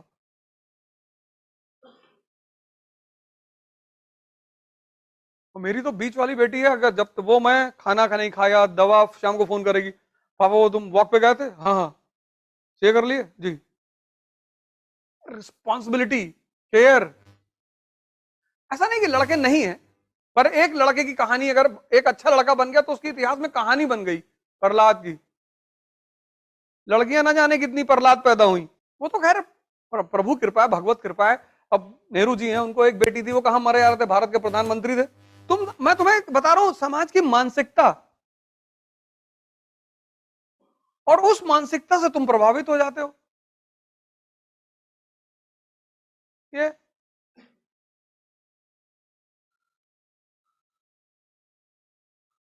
तुम्हारी शादी होगी तो चौथे दिन तुम्हारी वाइफ कहेगी कि मैं जा रही हूं घर, पापा की याद आ रही। और अगर तुमने पैर पकड़ा कि अरे ऐसे कैसे तुम चली आओगी, आसमान से सूरज गायब हो जाएगा, तब उसको मैसेज मिल गया कि ये इसलिए उसने तुमसे कहा मैं घर जा रही हूँ, तुमने टिकट निकाला कि ये ले एयर इंडिया, कल सुबह 8:30 की फ्लाइट है, जा, मैं 10 दिन बाद आऊंगी। तू 10 साल बाद आ आराम से। सुन लो इस बात को।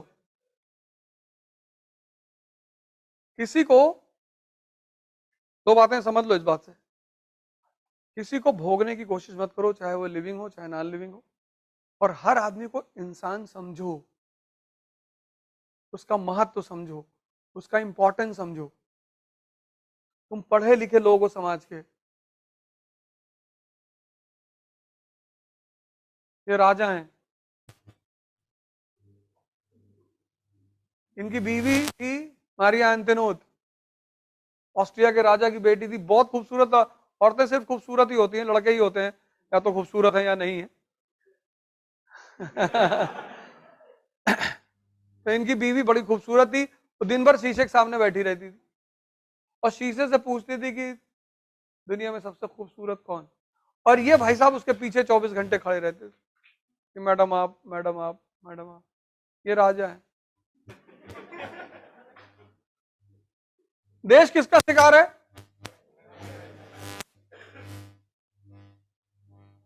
योग्य व्यक्तित्व चाहिए। 1556 अकबर, अशोक। डीएम सो नहीं पाता अपने शहर में। तुमको लगता होगा कि यहाँ का एसएसपी बड़ा मजा ले रहा होगा, एसएसपी डीएम ये सब सो नहीं पाते। उनका वो जो स्पीकर होता बजता रहता दिन भर, यहाँ ये हो गया, वहां वो हो गया, वहां एक्सीडेंट हो गया, वहां मर, वहां महिला आग में जल गई। कितना प्रेशर होता है इस देश, इस शहर के जो राजा लोग हैं। राजा मतलब ही है चुनौती को सामना करने वाला। ये तुम्हारा देश आर्थिक दिवालियेपन का शिकार है, फाइनेंशियल बैंक्रप्सी, और तुम political causes, social causes, tax paying section were without privileges. Tax paying section were without privileges. Britain में क्या था? Tax paying section were having privileges.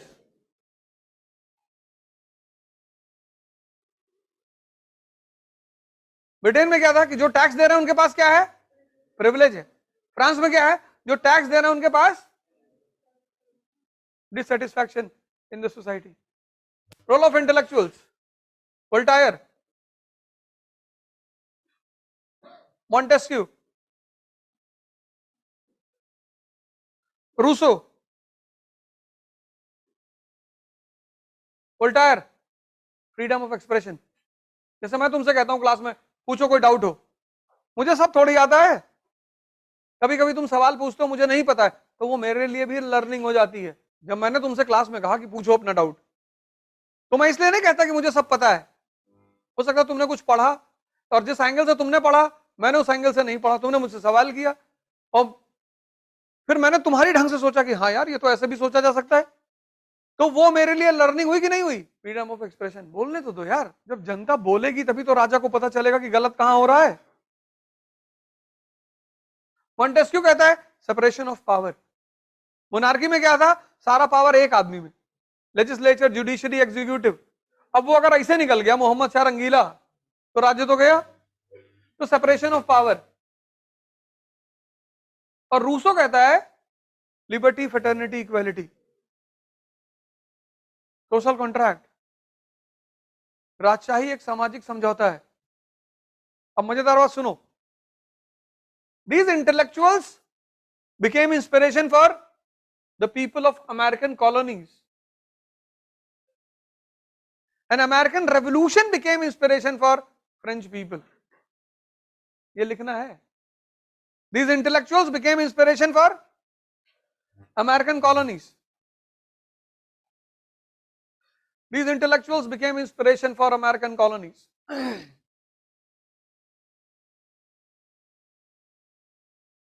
These intellectuals became inspiration for American colonies. An American revolution became inspiration for whom? French people. American revolution became inspiration for French people. हाँ हाँ बिल्कुल लिख लो।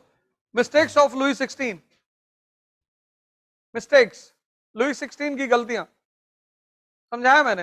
Mistakes of Louis 16, Louis 16 की गलतियां।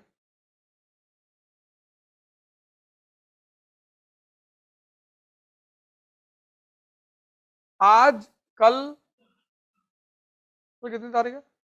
16, 15, 16, हाँ 3 दिन में ये पूरा टॉपिक अभी मैं इनको बोलूंगा वीडियो अपलोड कर देंगे, वहां से आप नोट्स और वीडियो लेके पूरा तैयार करेंगे।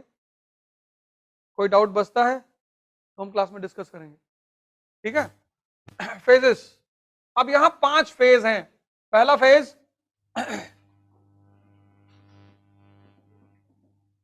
Political deadlock to states general.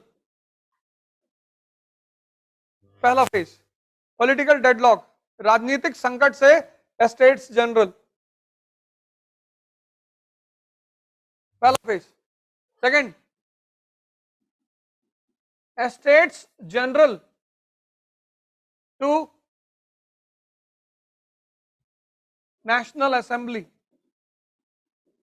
National assembly to fall of Bastille, बहुत इंपॉर्टेंट, इसी को मैं पूछूंगा क्लास में परसों। Fall of Bastille, national assembly to fall of Bastille. Fort था, फोर्ट, पैलेस नहीं, fort. Fall of Bastille to national convention,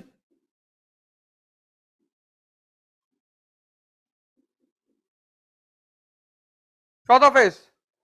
और पांचवा phase national convention to emergence of Napoleon.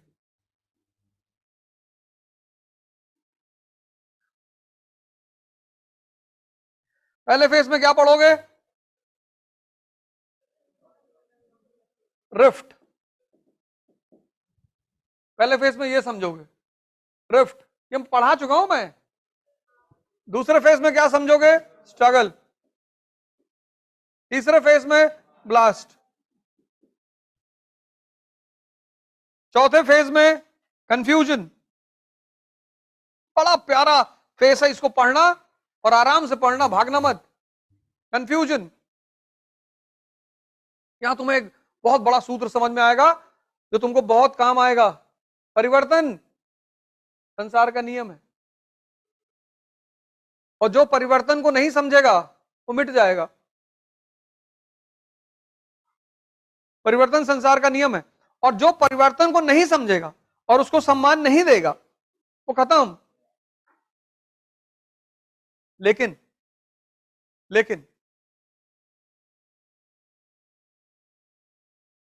परिवर्तन दो तरह से होते हैं, एक ग्रेजुअल, धीरे धीरे। भारत को देखो, ग्रेजुअल चेंज हो रहा है भारत में, ग्रेजुअल। ऐसा लग रहा है कि जैसे भारत कितना धीरे चल रहा है, कहां जा रहा है। एक दूसरे तरह का परिवर्तन होता है फोर्स्ड। अब जो बच्चा नया नया पैदा हुआ उसको पहले दिन खड़ा कर दोगे, उसकी हड्डियां मुड़ जाएंगी कि नहीं? चाइना एग्जांपल है फोर्स कन्वर्जन का। जबरदस्ती के परिवर्तन नहीं चलते। मैंने कहा ना, तुम क्यों पीछे रह गए हो? तुम हजम करने से डरते हो, और हजम करने में टाइम लगता है। इलाहाबाद, कानपुर, ये जितने भी लड़के हैं ये सब हजम करने से भागते हैं, उसमें टाइम लगता है, उसमें यहां दर्द होता है।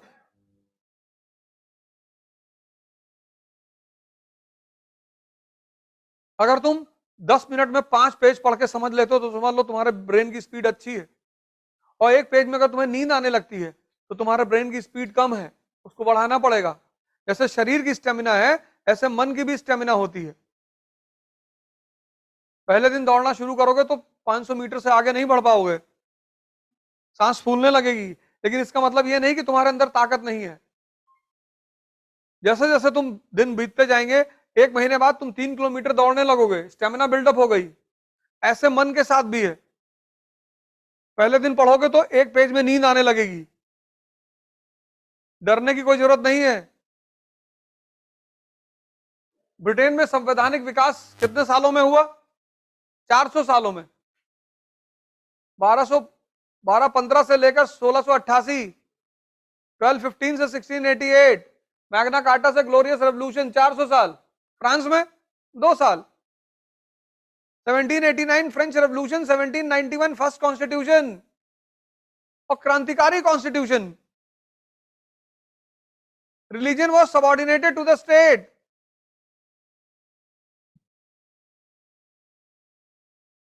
King was subordinated to parliament. राजा को पार्लियामेंट का गुलाम बना दिया। एक दिन में किसी की सत्ता छीनोगे तो अराजकता नहीं पैदा होगी? पोप जिल्ले इलाही था, उसको तुमने स्टेट के अधीन कर दिया, 80% कैथोलिक पॉपुलेशन, उसको दिक्कत नहीं होगी? तो कंफ्यूजन पैदा हो गया। किसकी वजह से? कॉन्स्टिट्यूशन की वजह से। एक एक पॉइंट को पढ़ना जो मैंने समझा है। फिर एक कंफ्यूजन में क्या हुआ? पांचवा फेज, कॉन्फ्लिक्ट। सब लड़ने लगे आपस में, और लड़े तो लड़े, मां बहन की गाली देने लगे एक दूसरे को। एक तो देश अंधेरे में, ऊपर से लड़ाई हो रही है, वो भी मां बहन की गाली। उसी में एक आदमी पैदा हो गया, रॉबस्पियर,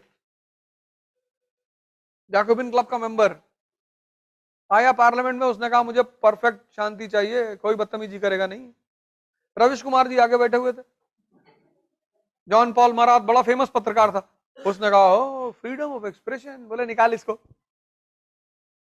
गुलेटिन था, गुलेटिन, गांव में देखो चारा काटने वाली मशीन, उसी उठा गया गुलेटिन, उसी में ले आके लगा दिया। तो जब जॉन पॉल मरात को लेके चले गए, बरखा दत्त खड़ी हो गई। ओलंपा डी गॉश महिलाओं की नेता थी, बोली तुम ये नहीं कर सकते, बोली इसको भी निकाल, बाहर निकाल, बाहर निकाल। और एक हफ्ते में 5,000 लोगों को लगा दिया बुलेटिन में, जिसने बोला बुलेटिन। और जब एक हफ्ते बाद जब रॉबस्पियर संसद में पहुंचा, देखा पिन ड्रॉप साइलेंस। उसने कहा किसी को कोई प्रॉब्लम? बोले आ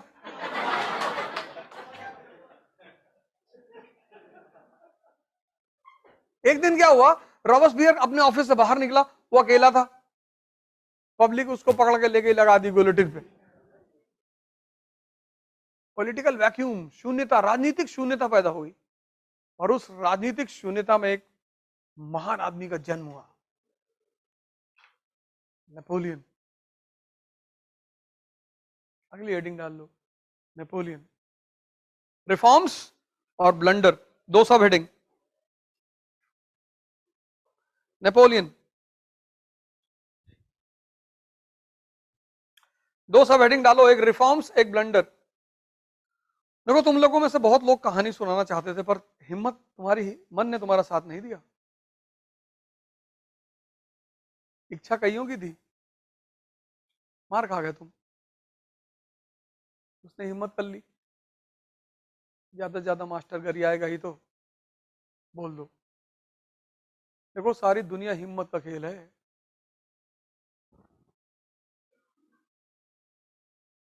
तुम में से बहुत लोगों की हिम्मत ही नहीं पड़ी। लेकिन राणा के नाम पे जान दे दोगे अभी? राणा को बोल दिए भैया तुम राणा बनो, वो तो राणा चले गए। परशुराम के नाम पे जान दे दोगे? कि परशुराम को उल्टा सीधा बोल दिए। परशुराम की गरिमा बचाने से देश, अब तुमको परशुराम और राणा और अंबेडकर बनना पड़ेगा। कम से कम 100 लोग क्लास में बैठे हैं, सिर्फ एक आदमी की हिम्मत पड़ी बोलने की। पढ़े नहीं ना। नेपोलियन फ्रांस का नहीं है, इटली का है, कॉर्सिका। इटली का एक छोटा सा आइलैंड है कॉर्सिका, वहां उसका जन्म होता है। का फादर एक स्वतंत्रता संग्राम सेनानी। कॉर्सिका जो आइलैंड है वो जेनोवा ने दे दिया फ्रांस को, तो फ्रांस का सिटीजन हो गया। फ्रांस के मिलिट्री स्कूल में उसकी पढ़ाई हुई, और जब फ्रांस की क्रांति चल रही थी तो वहां पे एक पोर्ट टाउन है, बंदरगाह शहर है, तुर्लॉन, उसका इंचार्ज था वो, तुर्लॉन का। जैसे हमारे यहाँ बंबई है, ऐसे फ्रांस में तुर्लॉन है, वहां का इंचार्ज था वो, आर्टिलरी इंचार्ज। तो पूरे फ्रांस में जब दंगा चल रहा था, तो एकमात्र वो शहर था जहां कोई दंगा नहीं हुआ। तो वहां की रिपोर्ट गई पेरिस कि साहब तुर्लॉन में तो कोई दंगा ही नहीं हुआ। बोले अच्छा, बोले पता करो देखो कौन है तुर्लॉन में। पता चला साहब उस शहर का चार्ज नेपोलियन के पास। बोले यार ये तो बड़ा काबिल आदमी है, तो पेरिस बुलाओ। तो पेरिस बुलाए, पेरिस का चार्ज दे दिया कि पेरिस में शांति की जिम्मेदारी तुम्हारी। कहा ठीक।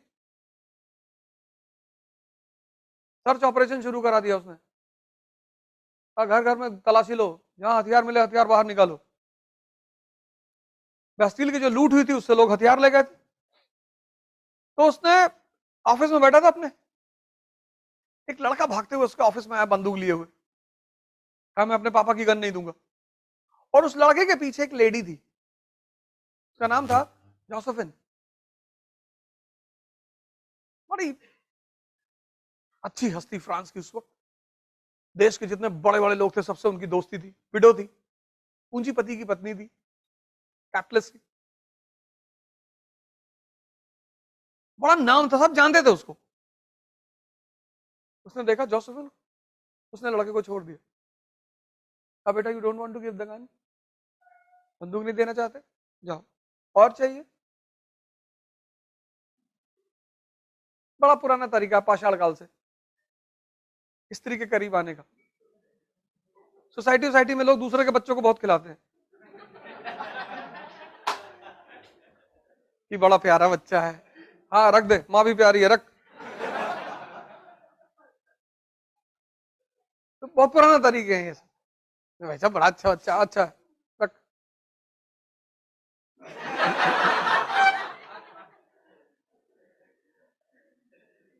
और वहीं से दोस्ती शुरू हुई नेपोलियन और जोसेफिन की। दोस्ती हो गई, दोस्ती प्यार में बदल गई। इसको बोलते हैं शाही प्यार। जब प्रेम तुम्हें उत्थान पे ले जाए, रॉबर्ट वाड्रा बना दे, चंद्रगुप्त मौर्य बना दे, विवाह ही तो है। प्रेम बुरी चीज थोड़ी है, कोई चीज बुरी नहीं है। तुम करते कैसे हो? यहाँ लोग प्रेम करते हैं फिर झगड़ा करते हैं। तुमको फोन मिला 2 दिन से, तुम मेरा फोन नहीं उठा रही हो। नहीं उठाई होगी। और वैसे भी लड़कों को, लड़कियों को फोन नहीं लगाना चाहिए, जब उनका मन हो तब लगाएं। तुम काहे मरे जा रहे हो? घर आ रही हूँ, घर आ रही हूँ, है? दिक्कत की बात ही नहीं, जहां कमजोरी है वहां दिक्कत है।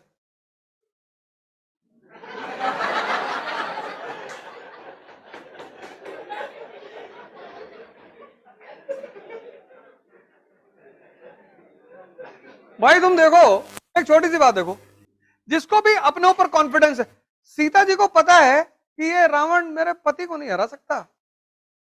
स्त्री को पुरुष से प्रेम है ही नहीं, उसको प्रेम है शक्ति से। ये भ्रम है पुरुष का। इसीलिए एक रिक्शा वाला का जीन्स वूंस पहन ले, लेवाइस वाइस का, और टी शर्ट और रेवैन का चश्मा और 20,000 का जूता, तब भी नहीं स्त्री देखेगी उसकी तरफ। जैसे कुछ लोगों को भ्रम है ना कि हम अच्छा कपड़ा पहन लें और अच्छी गाड़ी में बैठ जाएं तो स्त्री मेरी तरफ देखे, सवाल ही नहीं उठता, वो प्रश्न ही नहीं उठता। यही तो भ्रम है उसको। कभी तुम्हें मौका लगे तो भगवती चरण वर्मा की वो नॉवेल पढ़ना, चित्रलेखा, जरूर पढ़ना।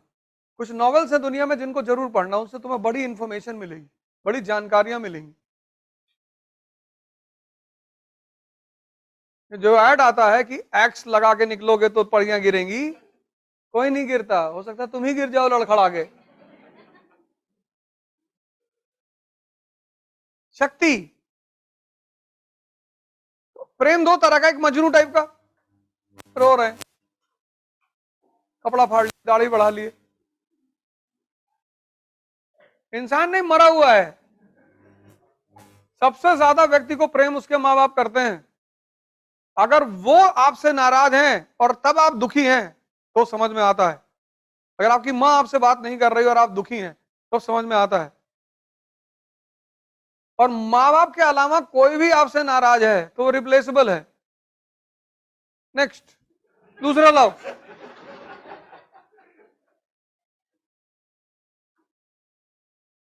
भाई दुनिया में जो चीजें रिप्लेसेबल नहीं है उसमें से माँ है, अनकंडीशनल। अगर प्रेम की ही बात है तो तुम उनके प्रेम को देखो ना जिन्होंने तुम्हें अनकंडीशनल दिया है। जो कंडीशन लगा के दे रहा है तो वो भगवान से प्रेम करे मीरा की तरह, उनका भी तो कोई नहीं है, करना है। लेकिन शाही, हाँ समझने वाली बात है ये। किसी चीज के लिए तुम अगर पागल हो रहे हो तो तुम एक बार उसके सोचो कि ये चीज है क्या बेसिकली। अच्छा हुआ तुमने ये बात कही, अच्छी बात थी, वो मुद्दा उठाया तुमने। तो किसके लिए तुम पागल हो रहे हो वो बहुत इंपॉर्टेंट।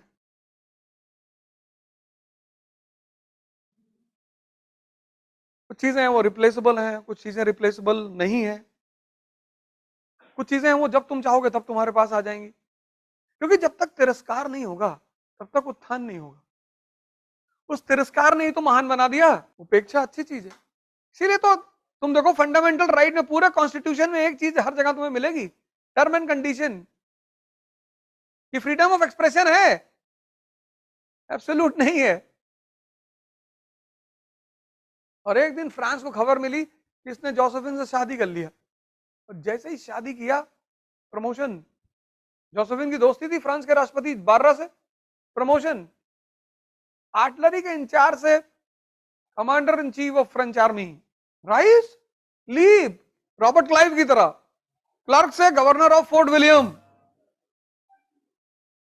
ये तरक्कियां नहीं है, commander in chief of French army. अब सुनो, पहला जिम्मा मिला इटालियन एक्सपीडिशन। अब ये कहानी सुनने लायक है, बड़ी मजेदार कहानी। सोचो जो अपनी परिस्थितियों को कॉन्कर करता है ना वही महान है।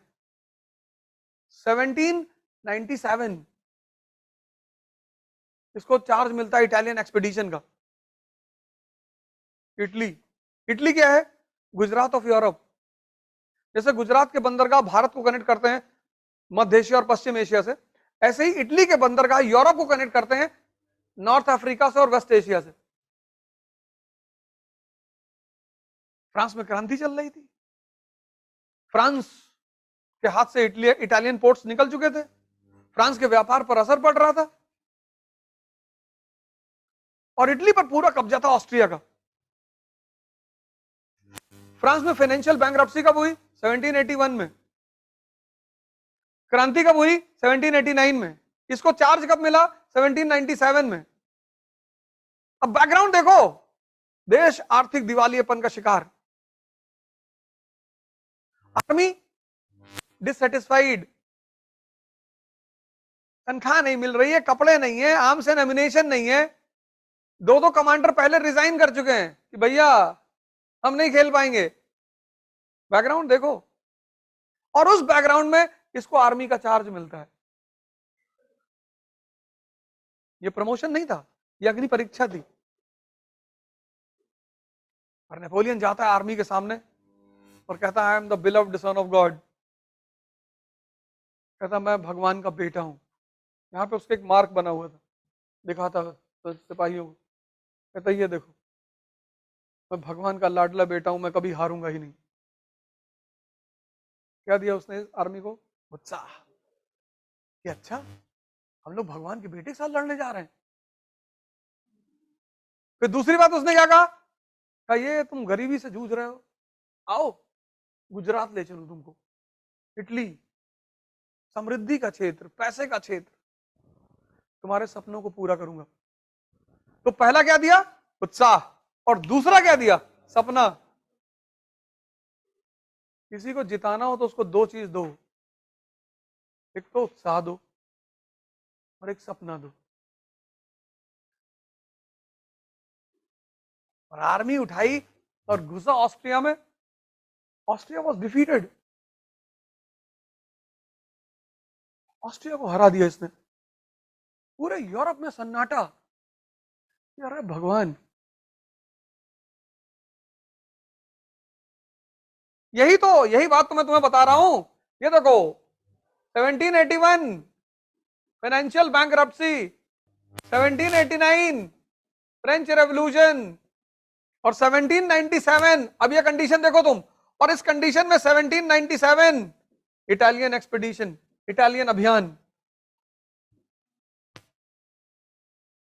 आर्मी डिमोरलाइज्ड। 1781 टू 97 कितना साल? 16। राज्य में पैसा नहीं है, आर्मी डिमोरलाइज्ड है, आंतरिक अराजकता चरम पर है, और ऐसे में तुम किसी आदमी को कोई टास्क दे रहे हो। ऐसे तुम्हारी जिंदगियों में भी होगा। हमारी बड़ी बेटी जब पैदा हुई वो 1 रुपया नहीं था जेब में, अभिलाषा हॉस्पिटल है इलाहाबाद में, मेडिकल कॉलेज चौराहे पे, तो 1 पैसा नहीं जेब में। घर मतलब ससुराल से फोन आया कि भैया आप बेटी पैदा हुई। हम प्रयागराज ट्रेन में खड़े होके आए थे, उनको पता ही नहीं चला, मतलब इतना खुशी थे। जैसे 12-13 घंटा तुम खड़े रहोगे तो तुमको एहसास होगा ना, पता ही नहीं चला। तो सुबह जब गाड़ी सूबेदारगंज क्रॉस की तो मुझे लगा भाई इलाहाबाद आ गया। हॉस्पिटल में गए तो हमारी वाइफ ने कहा कि यार 1-1.5 लाख रुपए आ रहे हैं। मैंने कहा 1.5 लाख बस, बहुत पैसा है। डॉक्टर ने पूछा कि किस वार्ड में शिफ्ट करना, वार्ड प्राइवेट, तो उसे बढ़िया वार्ड में शिफ्ट करो, डांस वांस की व्यवस्था कराओ। नहीं यहाँ तो नहीं हो पाएगी, कराओ वे, पैसा दे रहे हैं। रात में बिटिया हमारी डांस देखेगी, लगाओ स्टेज। मेरे साथ एक भाई साहब थे, बोले भाई पैसा कहाँ है? तुम चिंता ऐसी चीजों की करते हो, तुम ताकत पैदा करो, तुम्हारी सारी चिंता अपने आप खत्म हो जाएगी।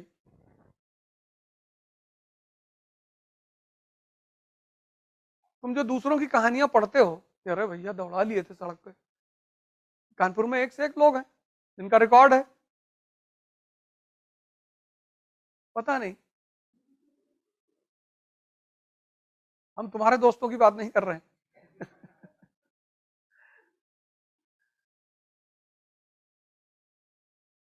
ये देखो, ये देखो परिस्थिति।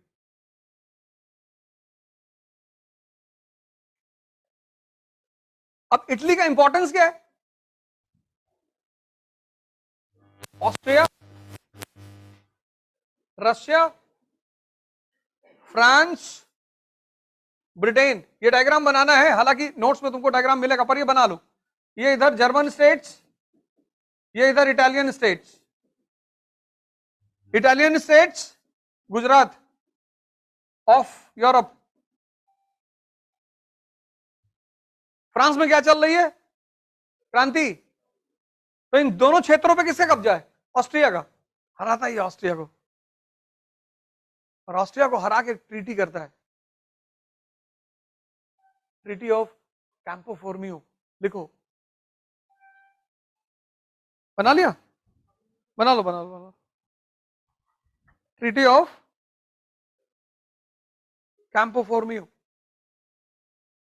लिखता हूं, मैं भी लिखता हूं, मैं लिखता हूं, स्पेलिंग लिखता हूं, रुको। ये बना लो पहले, तुम पॉइंट फॉर्म में लिखोगे, फिर इसके बाद ये डायग्राम बनाना। पहला पॉइंट, राइनलैंड। राइनलैंड, राइनलैंड किस चीज के लिए फेमस है? Coal and iron. Rhineland came under the control of France. First point, Rhineland came under the control of France.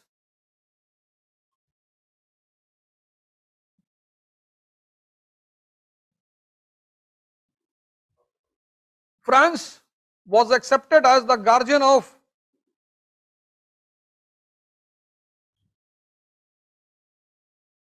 France was accepted as the guardian of Italian states.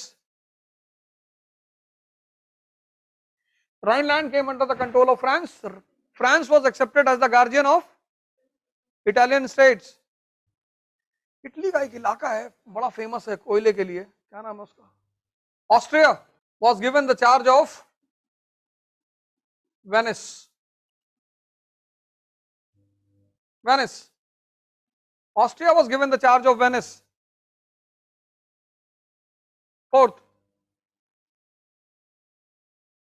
a Italian territory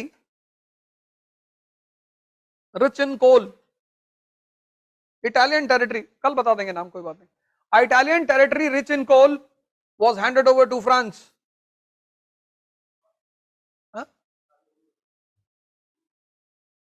अरे कल बता दे, कोई बात नहीं। नहीं, A Italian territory rich in coal was handed over to France.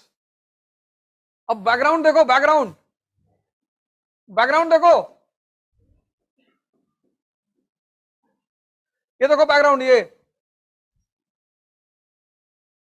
इस दोनों background को देखो और फिर अचीवमेंट देखो। राइनलैंड किसको मिल गया? फ्रांस को। राइनलैंड किसमें रिच है? कोल एंड आयरन में। किसका दौर चल रहा है? इंडस्ट्रियल रेवोल्यूशन का। इटालियन पोर्ट्स किसके कब्जे में आ गए? फ्रांस के। अब क्या होगा? फ्रांस का ट्रेड बढ़ेगा।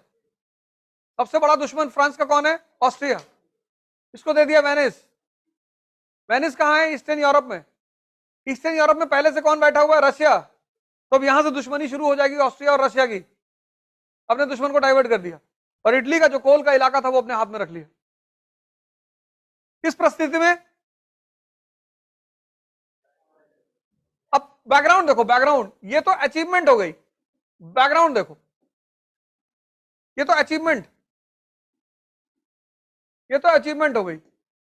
बैकग्राउंड देखो, ये दोनों डायग्राम तुम्हें बनाने हैं। Financial bankruptcy, political instability,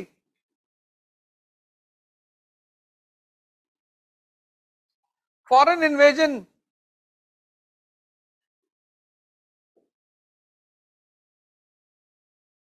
army डिमोरलाइज्ड।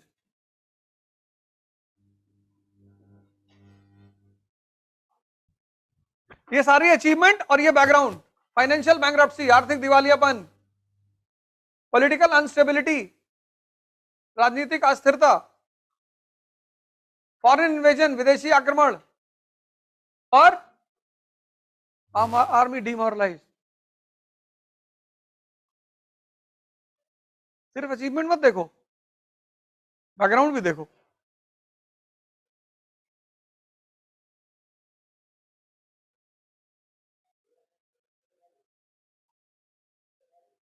दुश्मन को नया दुश्मन दे दिया, जाओ अब दूसरी तरफ निपटो। वेनिस एक पोर्ट है, ऑस्ट्रिया लैंडलॉक्ड कंट्री है, तो ऑस्ट्रिया को पोर्ट चाहिए, दे दिया कि ये लो वेनिस, वेनिस तुम्हारा। वहां बैठा हुआ रशिया, तो किसकी दुश्मनी शुरू हो जाएगी? और जब तुमने अपने दुश्मन को एक नया दुश्मन दे दिया तो तुम्हारे ऊपर भात कम हो गया ना। इसको बोलते हैं व्यक्तित्व, इसको बोलते हैं ऑड सिचुएशन में खेलना।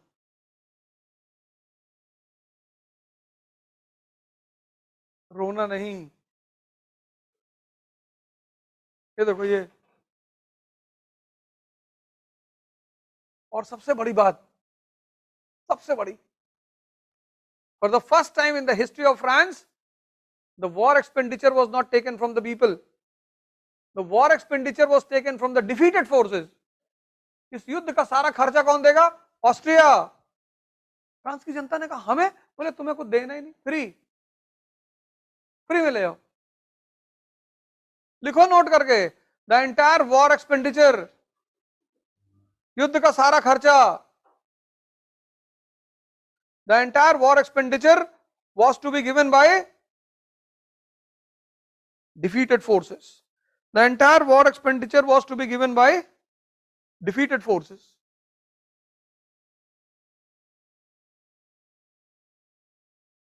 सारा युद्ध का खर्चा हारी हुई शक्तियां देंगी, ऑस्ट्रिया देगा। यानी देश की जनता पे कोई टैक्स ही नहीं। बोले नहीं, इतना सारा तुम गिफ्ट दे रहे हो देश की जनता को बिना रिटर्न, बिना टैक्स। और जब ये पेरिस लौट कर आया तो फ्रांस की जनता चिल्ला रही थी, मोदी मोदी मोदी। और जब जनता मोदी मोदी चिल्लाने लगी, नेपोलियन नेपोलियन, आडवाणी को चिंता हुई, ये तो यार हमको रिप्लेस कर देगा। आडवाणी कौन? फ्रांस का राष्ट्रपति बार्रा। उसने इससे कहा तुमको नया असाइनमेंट दे रहे हैं, इंग्लैंड चले जाओ। किसने कहा मैं नहीं जा रहा इंग्लैंड? मुझे पता है तुम इंग्लैंड भेज के और फिर वहां के लोगों को इन्फॉर्म कर दोगे और फिर मुझे मरवा दोगे, मैं नहीं जा रहा इंग्लैंड। अंबानी बैठा हुआ था, अदानी बैठा हुआ था वहां मीटिंग में, मुकेश अंबानी खड़ा हुआ। तो मतलब तुम सरकार के आदेश को डिफाई करोगे? कहा नहीं सर, मैं तो आपके लिए काम करना चाहता हूं सर। कैसे बेटा? बोले सर इसके बाद मैं इजिप्ट जाऊंगा। बोले फिर? बोले फिर मैं इजिप्ट पे कब्जा करूंगा, इजिप्ट को मैं और फिर इजिप्ट से मैं कब्जा करूंगा हिंदुस्तान को, और फिर हिंदुस्तान आपका। हाँ मतलब जियो के लिए काम करोगे? हाँ सर।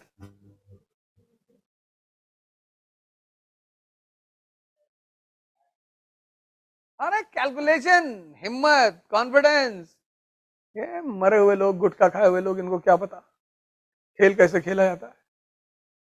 इनको तो हर चीज थाली में, भैया हम कोचिंग कर लेंगे, कोचिंग करने से थोड़ी कुछ होता है। अब तो शादी की भी कोचिंग होगी। इतने डाइवोर्सेस हो रहे हैं तो शादी बचाना भी तो है।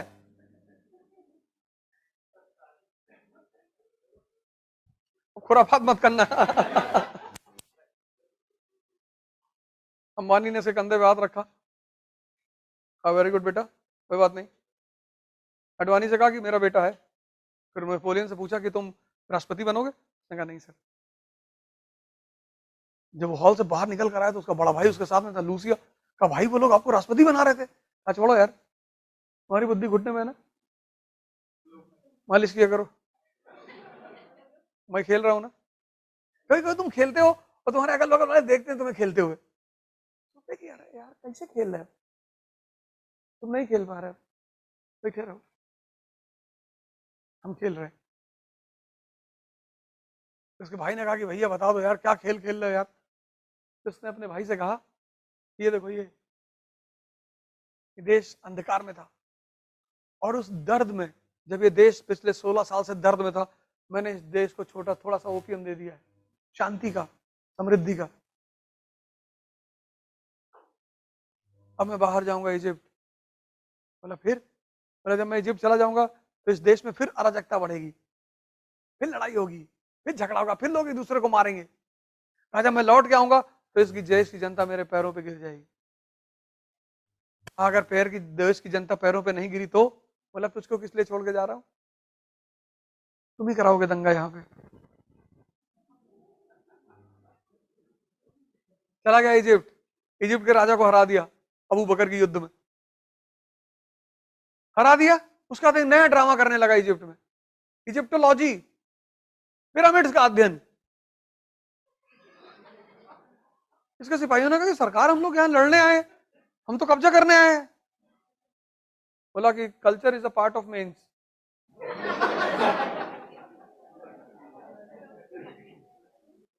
ये सब मेंस का पार्ट है, तुम नहीं सर एसएससी सीजीएल देने वाले उधर जाओ।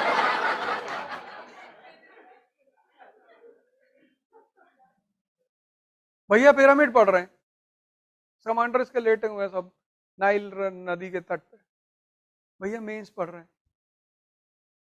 हर दिन इसको खबर मिलती थी, हर दिन कि साहब पेरिस में दंगा हो गया, वहां दंगा, हाँ बोला और कराओ दंगा, मारो इनको। तब तक वो ब्रिटिश एडमिरल आया इजिप्ट, नेल्सन, उसने हराया इसको। इजिप्ट से भाग के पहुंचा फ्रांस। जब ये फ्रांस पहुंचा, फ्रांस की जनता लेट गई इसके पैर में, ये अब बाहर मत जाना, अब तुम कहीं नहीं जाओगे। तो इसने एक अधिवेशन कराया, सैकलू अधिवेशन। सैकलू एक पैलेस का नाम है, प्लेस का नाम नहीं। अधिवेशन कराया, बुलाया सारे दलों के नेताओं को, उनसे कहा कि इस देश की जनता मुझे राष्ट्रपति बनाना चाहती है। किसी को ऑब्जेक्शन? शत्रुघ्न सिन्हा ने हाथ उठा दिया, ये तो तुमने लोगों को बहलाया है, इनको नीचे लाओ, नीचे वाले ऑफिस में लाओ, शत्रुघ्न सिन्हा, रविश कुमार, निकालो इनको। फिर दूसरे दिन आया, फिर उसने पूछा कि देश की जनता मुझे राष्ट्रपति बनाना, किसी को ऑब्जेक्शन? बोले साहब वो आए नहीं ऑब्जेक्शन वाले, हम लोग को तो है ही नहीं, हर हर मोदी, घर घर मोदी। और 1799 में नेपोलियन बन गया फ्रांस का प्रेसिडेंट। इसको बोलते हैं जिंदगी, किसी दूसरे के देश से आके किसी दूसरे के देश पे कब्जा।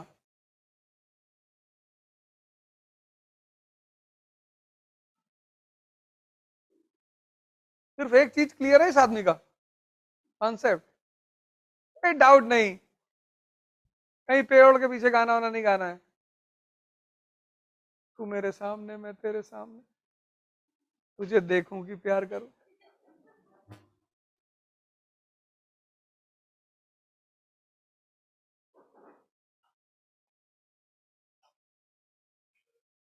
अब जाओ भैया घर, 5:30 बजने वाला है, आप कहाँ बैठे हो?